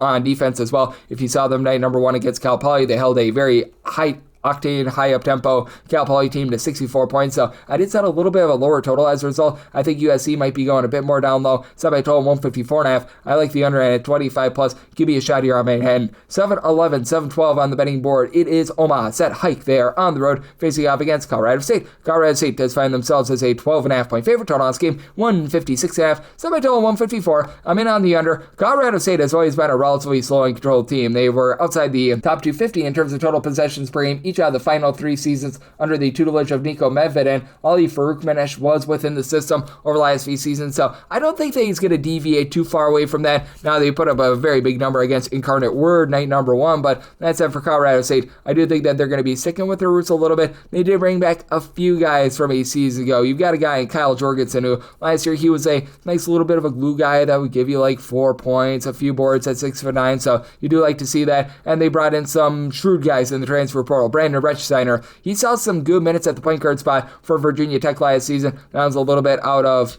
necessity because they had lost their point guard and Heisier Miller, but still he was able to get those reps. Kerry Booth is a guy that I really like after he was a former top 100 recruit of Notre Dame and Illinois, and 2 years ago over at Notre Dame as a part-time starter that was giving you 6.5 points, 4.5 boards. He's able to shoot it from three, doesn't necessarily shoot it well, but still he's going to be able to help win this battle down low at 6'10", and on the other end you do have an Omaha team that they are going to have a little bit of a tough time replacing Marquette St, who was really that main guy that down low was able to provide this team with rebounds, and you do lose really your top two scorers. You bring back all the ancillary guys like Tony Osborne, Lance Waddles, Jashawn Glover. These were guys that were giving you like 8 to 12 points per contest. They're all back to the fold, and Cameron Thomas, he's really going to need to be taking a step forward down low. Last year, about 6.5 points, 4 boards, was able to shoot in the mid-30s at three-point range at 6'8", but outside of him, you just don't have a ton of size for this team. They do have a 7'1" big man in Christian Richardson, who comes on over from Long Beach Heat, but that's more of a project guy that is pretty uncoordinated, doesn't necessarily give you a ton down low. And for Omaha, this team was really able to ascend with their three-point shooting last season, shooting over 40% in conference play, but in non-conference play, they were shooting more like 33-34% from three. It took that offense quite a bit of time to be able to find their bearings. Now they go up against a Colorado State team that does not allow you to get second chances, top 35 team in terms of defensive rebound percentage. I do think that it's going to be a lot of one-and-done possessions for Omaha, and that allows Colorado State to be able to cover this number. Set my line at 14. I'm going to be willing to lay with Colorado State, and on the under, set my total 154. 7-13, 7-14 on the card. South Carolina is going to be playing us at Southern Miss. Southern Miss is an underdog of 18.5 points. So on this game between 150.5 to 151.5, and with South Kakalaki, I set them as a 17-point favorite. Here at 18 plus, I'm going to be willing to take the points with Southern Miss. Southern Miss did not necessarily look great to begin the season, and man, it has been a rough last few seasons for them, but the good news is they did get out of the Andre Curbelo sweepstakes, so that's good. Like, when Andre Curbelo there was not great, and I think that Jay Ladner still knows how to be able to coach. That number one loss against Buffalo was a little bit less than savory, but bringing in Dejae Benoit, who's giving you 7+ rebounds per game over at Alcorn State, that should be able to give this team a little bit more of something. And Isaac Tavares, in the first two games, he comes on over from Fresno State, combined 24 points, and when he was over at Fresno State, I know that there was a gambling scandal and what have you, but I knew he was giving the team 5 points. He was a nice little bit of an ancillary guy, not a guy that would necessarily pop it and lock it from three-point range, but at 6'5", some relatively good versatility. And Kurt Lewis was a very highly touted junior college transfer a few seasons ago, has just never really been able to find his footing with the programs like Missouri, what have you, that he's been able to go to, and he's out with a little bit of injury, and this feels like a good landing spot for him as well. So I do think that there's quite a bit of upside with the Southern Miss team that goes a little bit more the non-Division I route. Now, I do think that with South Carolina, this is a team that if they weren't in the SEC, they'd probably be an upper half of the conference sort of team and pretty much everywhere except for maybe the Big 12 and the Big 10 as well. But that said, they're going to be very much relying upon their guard play. You do have an 7-footer in Jordan Butler that comes in, and he had 0 rebounds in that first game of the season. But that said, I do think that he's going to be a little bit better down low after being glued to the bench over the last few seasons over at Missouri. Elijah Strong should be able to give you a little bit down low as well, but this team is going to be very much going based on how the offense goes. Eli Ellis is a top 100 recruit that comes in. He provides a little bit of facilitation, and that takes a little bit off the plate of Michi Johnson, who he began his career at Ohio State, went to South Carolina, went back to Ohio State, now he's back in South Carolina, so welcome back, Potter, there. But that said, last year he was at South Carolina 2 seasons ago, 14 points per contest, shot in the mid-30s from three. He's able to give you like 3 assists per contest, not necessarily a massive facilitator, but he's able to give you a little bit of facilitation. And Chris Adesonko, he's a nice 7-footer that I feel like it could be a nice project. He had some good minutes over at St. Joseph's a few seasons ago, just never really found his role over at Providence, but I do think that for Southern Miss, with the way that they brought in a lot of these guys that are not necessarily going to bomb it from three, but they do a nice job of just being able to pile drive the ball down low, and I think that Southern Miss is going to be looking to play a little bit more up-tempo. I think that allows them to be able to hold in this game. I did set my total at a 151, at a 151.5, just because I do think that you're not going to get a ton of three-point looks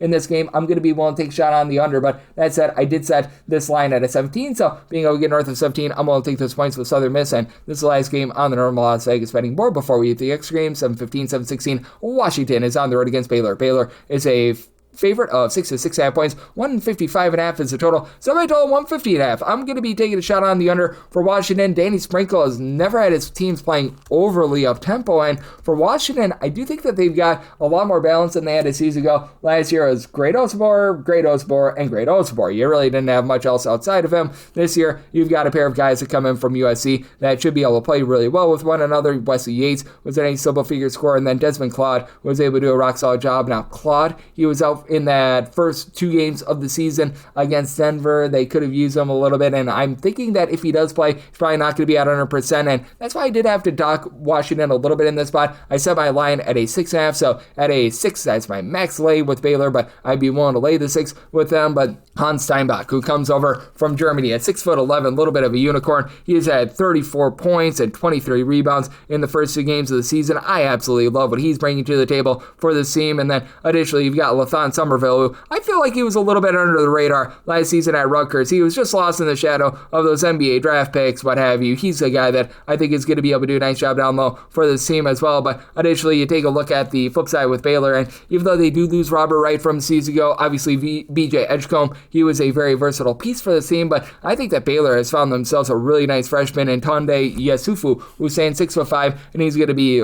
a guy that really takes hold with regards to this offense. He had 24 points in that opening day game. You got Obi Abjam. He comes over from Wyoming, and he was an incredible three-point shooter, 44% from three-point range, 17.5 points, 3.5 assists. I just think that he fits this Coach Drew style very well, and you got a few guys are currently dealing with injury for Baylor as well. Jocelyn Bodu, he figures to be out for probably the first month or so of the season. A top 100 recruit, and Mikoli Perez was unable to get out there night number 1 as well, but Dan Skillings, who comes over from Cincinnati, he's a nice versatile piece. He had 15 points, 9 boards, night number 1. Not a guy that's going to light you up from 3-point range, but that's why you've got a guy in Ebjum who should be able to do that. And then I think the Cameron Carr is a very intriguing piece coming over from Tennessee, where he just never really found his role with that team. He was very much banged up last season as well, was limited to 4 games. He's a guy that I think is a little bit out of sight, out of mind, that could really transform this offense, and I do think that in the end, Baylor does find a way to be able to get the job done against a Washington team that has a little bit of question mark with Claude. So I did set my total at a 150.5, like the under, and with Baylor, I'm going to lay up 6 with them. Now we hit the extra games. The normal betting board picks are complete, but there are some extra games today, so we go into the bonus. 306-601, 306-602, New Hampshire is on the road against Harvard, and the smart kids of Harvard are 13.5 to 14.5 point favorites. 147.5 to 148.5 is the total. Semi-total at 145, I'm going to be in on the under, mainly because I just don't know if New Hampshire is able to do their part with this total. They were one of the most brutal offenses in all of college basketball last season, and they lost a lot of their guys like Sammy Bacisis and company that were such good scorers for them a season ago with New Hampshire. It just hasn't been able to get going under Nathan Davis, who I always liked him over at Bucknell, but now you're looking at Kajan Robinson, who was a solid piece over at Hofstra last year, was supplying that team with about 5.5 points per contest, has always been a mid-30s three-point shooter, but now he has to essentially be the man for this offense. You don't have a lot down low. They're looking to Yana Zagapoulos, who comes on over from the continent of Europe. He's going to be really your main guy that you look at down low. Kama Abrao, hopefully I said that correct. He comes in after he was over at Iona last year, where he's a part-time starter, 4 points per contest, but not a lot of three-point shooting with this New Hampshire team. It's a New Hampshire team that is really rudderless in terms of their point guard spot, and for Harvard, this is not a team that's going to go out there and generate a lot of turnovers, but this is always a slow and controlled team under Tommy Amaker, traditionally outside the top 225 in terms of total possessions per game, and they have a just tendency to be able to dominate down low. They've always had these good big men like Justice Asiabor from a season ago and company, and you've got Keenan Parrish, who looks to be taking a big stride forward. 7-foot sophomore who looked very solid in their season debut. They bring back a lot of their good pieces from a season ago. Chandler Pickey was given the team double figures. He's back. He's going to be running the show for this team. And then Robert Hinton, as a freshman last year, he supplied the team with 14.5 points, a little bit over seal, shot in the mid-30s from three-point range. He figures to take some nice strides forward. I really like the backcourt of this Harvard team. Even though they're young, the big men, they should be able to dominate this matchup. So I did set a total here of a 145. I like the under, and with Harvard, I'm a little late. I set them as a 15-point favorite. 306-603, 306-604. Appalachian State is playing us NC Central. NC Central is an underdog of 8 points, and total on this game, you're finding it at a 134 on the open. This is all the way down to 131 now, and I'm going to be able to take a shot on the over. I did set my total at a 140.5. NC Central under Lavelle Moan has traditionally been a little bit of a slower team, but last year we saw them bump up their tempo a little bit, and Appalachian State, a team that I think is going to be a little bit suspect with their three-point shooting. They should be able to take advantage of the fact that NC Central last year was just a brutally bad team in terms of being able to guard down low. Last year they were a bottom 10 team in all of college basketball in terms of opponents' 2-point shooting percentage. That should allow Appalachian State, who traditionally under Dustin Kearns has been pretty solid down low, to be able to dominate that aspect of things. And with this Appalachian State team, they bring in Kassan Jennings, guy that I liked over at Kennesaw State along South Florida. At South Florida last year, 7 points per contest. So he's been relatively a mid-33 point shooter with about 2 assists per contest. He's going to be one of the main guys for this team. And then we've got Luke Wilson, no relation to the man that was starring in a lot of good comedies with his brother Owen Wilson. But that said, he was a guy that last year was giving you about 3 rebounds per game off the bench. He looks to be taking some strides forward at 6'9". This should be a team that dominates once again down low. I'm bringing in Chad Moody, who he was over at Alabama A&M last year, a solid 6 rebound, 2 block per game guy. He should be able to allow them to be able to win that battle. For NC Central, they should be once again relatively solid in the backcourt, and a nice quality cover against Virginia after they got Lamb Bates at night number 1 against NC Central. But and you're really searching for answers outside of Deontay Johnson, who figures to be the head of the snake with regards to this offense. Not too much of a scorer, Mr. Johnson last season, 6 points per contest, but was able to dole out 4 assists per game. And Kyderick Davis, who he comes over last season when he was ever at West Georgia, was averaging about 10 points per game. He looks to be one of those off-the-ball scorers. Now, they did add a little bit of size with Jonathan Dunn, a starter at Campell, who gave you 4 rebounds per game. He's going to be able to help this team out down low, but you're looking at Kalichi Ogagero. Hopefully I said that correct. He was last season one of the main forwards for this team, and he's only standing right around 6'6". Appalachian State going to have a really nice size advantage there. I do think that Appalachian State going to win from within against an NC Central team that is good at being able to generate turnovers. They were last year a top 25 team in terms of turnovers forced on a per possession basis, but with Appalachian State and their controlled style, I do think that they're going to be able to break that pressure, be able to find a way to be able to drive the ball down low and get the job done. Set Appalachian State as an 8.5 point favorite. I'm going to be willing to lay the number, and I like this total over. I did set my total at a 140.5, 306.605, 306.606. You've got American, and they're going to be playing host to Penn. The Quakers of Penn are an underdog of a point. Total on this game is 156.5. I'm in on the under. I set my total at 145. I recognize the Fran McCaffrey's teams over at Iowa. For one, they always played very harebrained and up-tempo, and two, in the last 8 years, they were a top 33 team in terms of points scored on a per possession basis every single year. But he's just dealing with a Penn team now that doesn't have as much offensive ability as he was always able to get over at Iowa. And they're facing an American team that was in the bottom 10 in terms of total possessions per game last year. They've been 310 or slower in terms of total possessions per game each of the last 3 years. And they bring back a lot from a season ago. Greg Jones was a guy that was giving you 10 points per contest. A nice 44% three-point shooter. But again, not a guy that's going to be getting out of sorts with it. Jeff Spruce dealt with a little bit of injury last year. He's back, as well as Matt Mayock. Mayock, a nice versatile piece at 6'7", 7.5 points, right around about a 35% three-point shooter. They do lose that main guy for Matt Rogers from 8 seasons ago, but for Penn, they're taking on a completely new style. They have to move on from Steve Donahue and quite a few of the guys like Ethan Roberts, who he was a rock-solid scorer last season for this Penn team, 16.5 points per contest, shot 37% from three-point range. He's back. They are going to be looking at Cam Thrower to really be throwing it in there. If you saw what I did there, he last season 5 points, mid-33 point shooter, but was able to come on strong towards the back half of the season as well. And then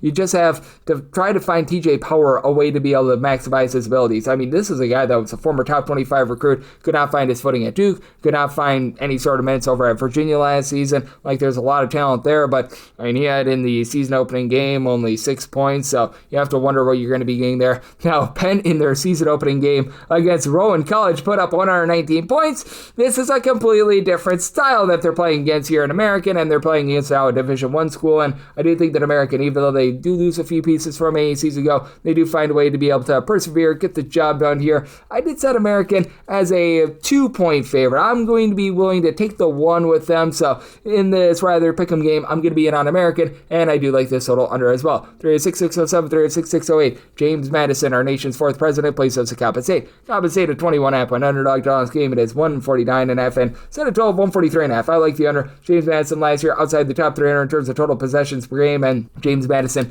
did give up over 80 points, night number 1 against Akron. We are finding out that Akron is just a really good offense with the way that they just completely plowed Princeton over the weekend. But that said, with this James Madison team, I do think that you're going to have Preston Spradlin having this team playing very slow, very under control, and they're facing up against a Campbell State unit that's just dreadful on offense. Last year, they were a bottom 5 team in terms of points scored on a per possession basis. Didn't look overly bad against Maryland, night number 1 with 61 points, but then they failed to get to a 60-point plateau against LaSalle. They're going to be looking to a lot of Khalil Horton, one of the few guys that returns from the season ago. Last year, 8 points per contest, but you really don't have any sort of a semblance of three-point shooting with this team. Thus far this season, they have shot about 24.5% from 3. They were one of the worst teams in all of college basketball from outside last year, and at the very least last year, you had Jonathan Dunn down low to be able to get her done. They really don't have any sort of rebounding this year either, so I do think that this one could get rather ugly. I did set James Madison as a result as a 23.5 point favorite. I'm going to be willing to lay the number with James Madison. You bring back Eddie Bricks, who he goes all the way back to Morehead St with his connections with Preston Spradlin. It is a James Madison team that they do have to replace quite a few guys like a Bryce Lindsey and company in the backcourt from a season ago, but still, I think that this is going to be a team that's going to be able to find their offense sooner rather than later. It might be a little bit of a rough go of it with regards to the offense to begin the season, but you know that defense is going to be relatively rock solid, and I do think that having someone in Paul Lewis, who's been around the block a little bit, a guy that last season was over at UTSA but couldn't get out there on the floor, began his career at Vanderbilt, he's going to be able to take some strides forward. He's a guy that stands right around about 6'2". He figures to have the ball in his hands quite a bit, has had 7 assists in the first 2 games of the season, and I do think that having Justin McBride in there as well is a really nice add. I do think that this Campbell State team just doesn't do their part with the total. We're willing to lay up to 23 here with James Madison, and I like the under. I set my total at a 143.5. We've got 306, 609, 306, 610. Mercer is going to be playing host to Lipscomb. Lipscomb does find themselves as an underdog of 4.5 points. 162.5 is the total, and with Lipscomb, I made them an underdog of 3.5 points.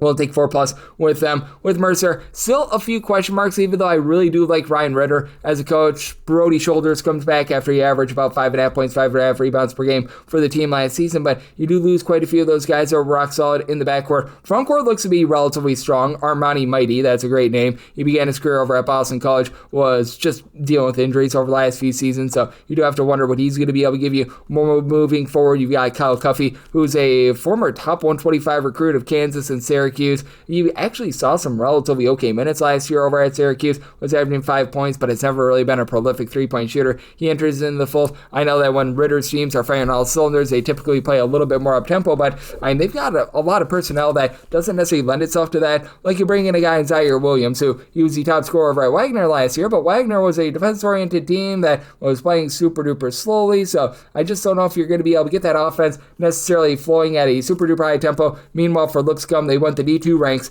to be able to replace Lenny Acuff as Kevin Carroll. If I'm not mistaken, he was over at Southern Nazarene a season ago, a team that did play some relatively solid offense. We did see that defense get completely line-based at night number 1 against Vanderbilt. I more attribute that to Vanderbilt being really, really good than anything else. So, and there are a lot of guys that were at the non-Division 1 ranks that made the step up, but they did retain a few pieces from last few seasons. Bringing a guy in Kellen Boylan, who was pretty solid over at Air Force a few seasons ago, where he was averaging 7.5 points per contest. He last season was relatively on the bench over at Lipscomb, but he should be able to give this team some versatility and some nice backcourt play. You've also got Charlie Williams, a 6'10" big man that last season for this Lipscomb team, he was doing a rock solid job down low, 5.5 points. He's able to give you an assist and a half per contest, relatively good passer as a big man, and at 6'10", shoots in the mid-30s from three-point range, but you're going to be relying upon some of these guys with not a lot of Division I experience, like Titus Saginius. Hopefully I said that correct. He comes in from High Point. He was dealing with injury last year. 2 years ago was actually a relatively nice reserve for them, and then you've got Ross Caladino, who he was actually beginning his career over at Wisconsin. He spent last year over at Lipscomb again, another guy that was on the bench. So to the credit of the new coaching regime and Mr. Carroll, he was able to retain a lot of the ancillary pieces from Lipscomb, combine those with those Division II guys, and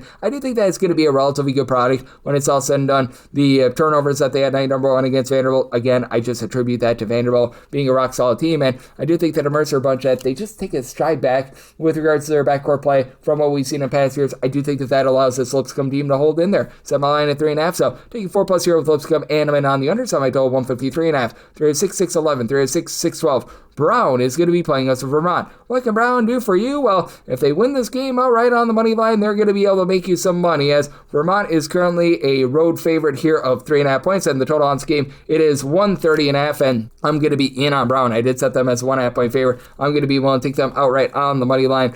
I think that this is going to be a slug of a game. You've got Vermont, who is 360th in all of college basketball in terms of total possessions per game. Under John Becker, they've been outside the top 275 pretty much every year the last 8 years. Like, this is not a Vermont team that's going to be playing up tempo. And for Vermont, they actually were pushed by West New England to begin the season. That was a 73-65 game. I remember we were talking with one of our good friends, Riley Frayne, a few weeks ago, and he was mentioning that this was a Vermont team that they had 2 exhibition games against non-Division I teams. They really struggled in both of those. Now, they've gotten outright wins in both of their games, and you've got the TJs back to the fold, TJ Hurley and TJ Long. These two guys have averaged 31.5 points per contest in their first 2 games of the season, but you don't have a lot down low. Now, here's the issue with Brown, and Brown I said as a much bigger favorite than 1.5 initially, but I had to adjust that a little bit because night number 1, they were without 2 of their main guys, Alexander Lesbert, along Landon Lewis. It's a combined 24 points per contest. That's currently out of the fold for them, so they're probably going to be looking to Adrian Ochidino, who he last season was a reserve that saw about 3.5 points per contest, so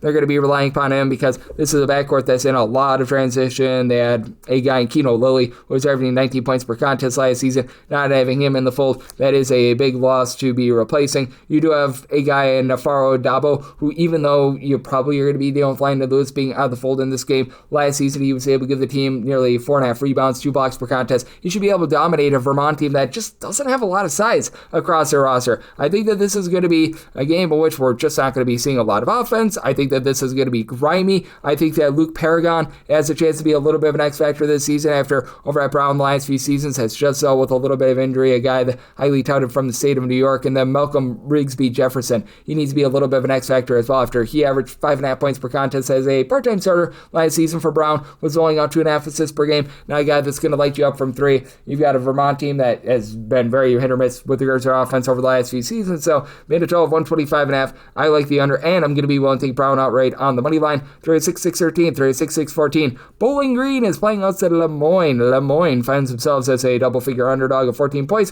159 is the total, and made a total of 156.5. I do like the under. I do think that Bowling Green is going to be getting their tempo cranked up a little bit more. You take a look at Todd Simon and what he's done, whether he be as a interim coach over at UNLV, Southern Utah, first few seasons under Bowling Green. He's going to look to get this thing cranked up tempo, and bringing back Devontae Campbell, who was the top 10 player in terms of turnovers forced on a per possession basis. He was generating nearly 3 steals per game last season. That's big, and you're able to pair that up with Javon Ruffin, who's been a nice scorer over the last few seasons over at Colorado, and then Meyer Wool, who he last year was putting up some nice numbers over at Eastern Kentucky, 9 points, 5 boards, a steal per contest. He's able to run the floor, and at 6'8", he's got the versatility that you're looking to have for an up-tempo team. And Sam Towns, relatively good low post piece as well. On the other end, you've got a Lemoyne squad that is coming off of a relatively nice early season triumph, as I know that they didn't win the game, but they were able to hold in there against Xavier. They lose that game by 5 points, and then they knocked off their non-D1 team to begin the season, but they're in a little bit of transition and don't necessarily have a lot of size. Tennessee Rainwater, not even kidding, that's his name. He comes on over from Utah Tech. He figures to be one of the main rebounders for this team at 6'6", really doesn't shoot it well from 3. Tim Mascara is, I think, the main guy that you look to for Lemoyne. Last year was averaging 7 points per contest. Wasn't necessarily a great 3-point shooter, but has seen some starts at 6'4". He's really going to need to step up in the backcourt, and you have a little bit of a void to be filled at the point guard spot. It looks like Amitri Moss, who comes over from North Florida. He's going to have the ball in his hands quite a bit after last season over at North Florida, about 2.5 assists, was a guy that came off the bench and was a part-time starter over at North Florida 2 seasons ago before he got injured, so he does have a little bit of upside in terms of running the offense, but I have a little bit of question mark with the 3-point shooting of Lemoyne being a little bit down. I do think that them holding in that game against Xavier, that speaks a little bit more to what Xavier is not doing rather than what Lemoyne is doing, and you go back to what Lemoyne did last season. They were a team that had a tough time holding on to the ball, which means that Campbell should be able to generate quite a few turnovers. Lemoyne was outside the top 320 in terms of ball security, and I do think the Bowling Green takes advantage of that to be able to get the job done, and that creates some dead possessions. I set my total 156.5, like the under, and I'm willing to lay up to 16 with Bowling Green. 36-6-15, 36-16. You've got West Virginia playing us to Lehigh. Lehigh is an underdog of 17.5 to 18.5 points. 139.5 to 140.5 is the total, and I'm going to be taking a shot on the under. I did set my total at a 135.5. Lehigh is a relatively up-tempo team by Patriot League standards, probably going to be a mid-tempo team when it's all said and done on the national landscape, and for Lehigh, to their credit, they were able to get a cover night number 1 against Houston. You've got quite a few guys like Joshua Ingram, Nasir Whitlock, they're back from a season ago. This team, I think, is going to have a tough time down low, though. You've only got one guy on the roster that figures to see meaningful minutes that's above 6'9", and Henry Adesara. I think that he's going to have a tough time against Harlan Obiana, who over the last 2 seasons over at Niagara and UNC Wilmington has been a 5+ rebound per game guy. Hank Alvey was able to step up a little bit for Lehigh last season as well, was logging about 7 points, 5 rebounds per game, played a little bit better when it came to conference play, and Nasir Whitlock. He really cranked it up towards the back half of the season last year due to injury. A lot of these guys saw some unexpected minutes, but Lehigh just does not do a good job of being able to give themselves second chances. Outside the top 340 in terms of offensive rebound percentage last season, so they were one and done with a lot of their possessions. And Russ Hodge, he should have this West Virginia team being able to win that battle down low. You've got Brenton Lauren and Jasper Floyd, who followed them on over from North Texas. These two guys in the first two games have combined for 25 points, and Lorient, he had 22 rebounds in the first two games. Hunter Ruff has always been a high 33-point shooter, comes on over from Chattanooga, where he's averaging 16 plus points per contest. And Trayson Eaglestaff, he was an 18-point per game scorer over at North Dakota last year. Eaglestaff has had a little bit of a tough time finding his footing thus far, and this is a little bit of a banged up West Virginia team as Chance Moore comes over after he was a rock-solid guy over at Missouri State last season. He's dealing with injury. Jackson Fields, who he was over at Troy to begin his career last year, was a nice starter for them. He has been out of the fold as well, so West Virginia has been going with a little bit of a shorter rotation than what you typically expect. That does affect them a little bit, but that said, I do think that they're going to be able to just bludgeon this Lehigh team down low. I think that this is going to be a game that is going to be played on West Virginia's terms, and those terms are going to be super slow, super controlled. Set my line at 21.5. I'm going to be willing to lay with West Virginia, and I'm in on the under semi total 135.5. 306-617, 306-618. Howard is playing us a Grambling. Grambling is an underdog of 3.5 points. 155.5 to 156.5 is a total. Made a total of 155. I do like the under. Now, Howard has been one of the worst three-point shooting defenses in all of college basketball over the last few seasons, but for Grambling, it's a new dawn and a new day for them as Patrick Curry takes over the program. Grambling has traditionally been a very slow, very controlled team, but you do have Roderick Coffey, who follows Curry on over from Florida A&M. He's going to be a nice sort of glue guy for them. Last year, over at Florida A&M, 6 points, 4 boards, 3.5 assists, a steal per contest. Not necessarily a guy, though, that's going to light you up from three-point range. I do think that for Grambling, you do have to have some massive question marks as to what you're going to be able to get in terms of the three-point shooting of this team, as I think that they're going to be pretty rock solid down low, and I like the fact that they added Ricky Ballard from West Georgia. At West Georgia last year, 6.5 points, a steal, a few rebounds per game, and he did shoot 38.5% from three-point range, but when that's one of your primary three-point shooters, that's a little bit rough. They bring in Darius Ward, who is a very nice offensive player over at Coppin State. He was able to shoot about 36% from three, 13 points, 5 boards. He was pretty much a Coppin State team when he was out there, but that was a very small 11-game sample size out of him. And for Grambling, it's not necessarily a team that's going to be having a lot of size. Pretty much a lot of positionless, 6'6", 6'7" sort of guys. And for Howard, they always do a really good job of being able to hit the transfer portal line, being able to return Bryce Harris, who 2 seasons ago was averaging 16 plus points per contest, played fewer than 10 games last season due to injury. That's big. He teams up with Cam Gillis, who was a very rock-solid guard over at Lehigh last season, 9.5 points. He's a career about 33% three-point shooter, but he's able to give you a few boards, 2.5 assists per contest. Love his game, but then you bring in the international man of mystery, Danis Kavavicius. He stands 6'10". He should be able to win that battle down low against a Grambling team that just doesn't have a lot of size. With regards to this Howard team, they should be getting quite a bit out of Eddie Holland as well, a guy that I liked over at Penn a few seasons ago. He's dealt with injuries over the last few seasons, but he resurfaces after 2 seasons ago, was putting in there about 5.5 points, few rebounds per game. He does a nice job with his overall versatility, and I do think that for Howard, being able to have that best player out there on the floor, in my opinion, Bryce Harris, and being able to pair him up with Alex Cotton, who began his career over at North Texas. North Texas had a tough time being able to get out there on the floor, but figures to be a guy that at 6'5" can pull on some boards, be able to pop it from 3. I think that Howard finds a way to get the job done on their home floor. Set my line at 5. I'm going to be willing to lay up to 4.5 with Howard, and on the under semi total 155, and wrap things up with a game in Hawaii, ladies and gentlemen. Our random college basketball game in Hawaii is 306-619, 306-620. Hawaii plays us at East Texas A&M. East Texas A&M, a 19.5 point underdog and a total of 147, and give me the under. We saw Hawaii with a very spirited defensive effort to begin the season against Oregon. They held in there, and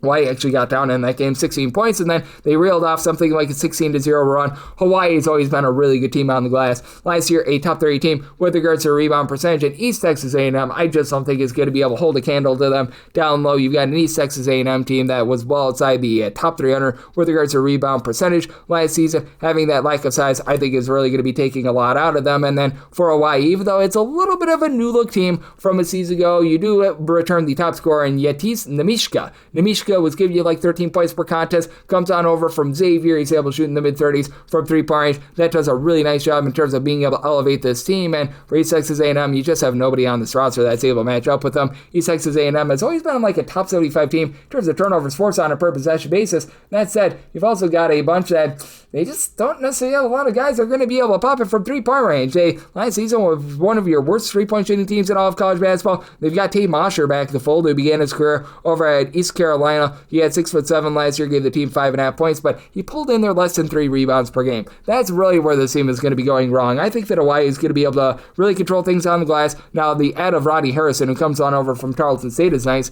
Now, Harrison, you have to take this with a little bit of a grain of salt. He averaged 10.5 points, 4 rebounds per game over at Tarleton last year. Only played in 8 games, though. Began his career at the non-Division I ranks, was a pretty highly touted non-D1 transfer, but we saw him just have a very small sample size last season. Now, they're also looking to Damian Garcia, who he comes on over after he was a very nice player at the non-Division I ranks, but again, he needs to take that big stride forward. Don't have a lot of three-point shooting with this team. You have to figure that London Fields, who was at Louisiana, glued to their bench last few seasons, has to be able to take a little bit of hold there. And Hawaii, they've never really been a great three-point shooting team as well, and they did lose a lot of that backcourt from a season ago, but having so many guys that are able to do a good job of just being able to man things down low. You've got a 7-footer in Isaac Johnson, who he should be a dominator for this team in that game against Oregon. 13 points, 8 boards, 3 steals. He was actually a part-time starter over at Utah State last year, a full-time starter 2 seasons ago. He's going to be able to win that battle, and I do think that Hunter Erickson, who comes over from Utah, where over at Utah, he also began his career over at BYU, career 35% three-point shooter. He's able to dole out the ball, should be able to help this offense run a little bit more cleanly. I think that Hawaii is able to win this one, so I said Hawaii is a 20.5 point favorite. That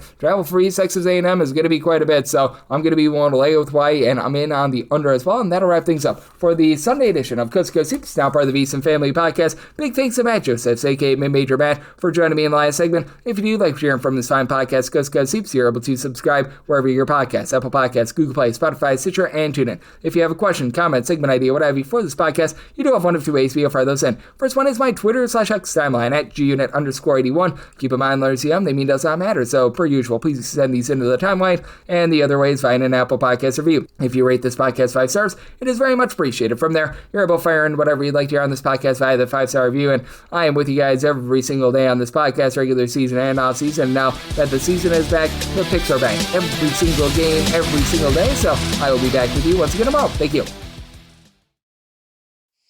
With Sylvania, seeing better while driving at night starts with you.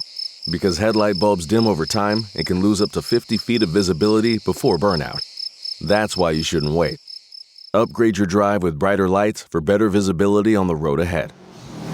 Sylvania's step-by-step installation video guides make it easier than ever to take control of your nighttime clarity, all without a trip to the mechanic. So before a burnout darkens your day, upgrade to Sylvania and see better tonight. The Who's down in Who Newville were making their list, but some didn't know Walmart has the best brands for their gifts. What about toys? Do they have brands kids have been wanting all year? Yep, Barbie, Tony's, and Lego. Gifts that will make them all cheer. Do you mean they have all the brands I adore? They have Nintendo, Nespresso, Apple, and more. What about... So the Who answered questions from friends till they were blue. Each one listened and shouted, from Walmart? Who knew? Shop gifts from top brands for everyone on your list in the Walmart app. Extra value meals are back. That means 10 tender, juicy McNuggets and medium fries and a drink are just $8. Only at McDonald's. For limited time only. Prices and participation may vary. Prices may be higher in Hawaii, Alaska, and California, and for delivery.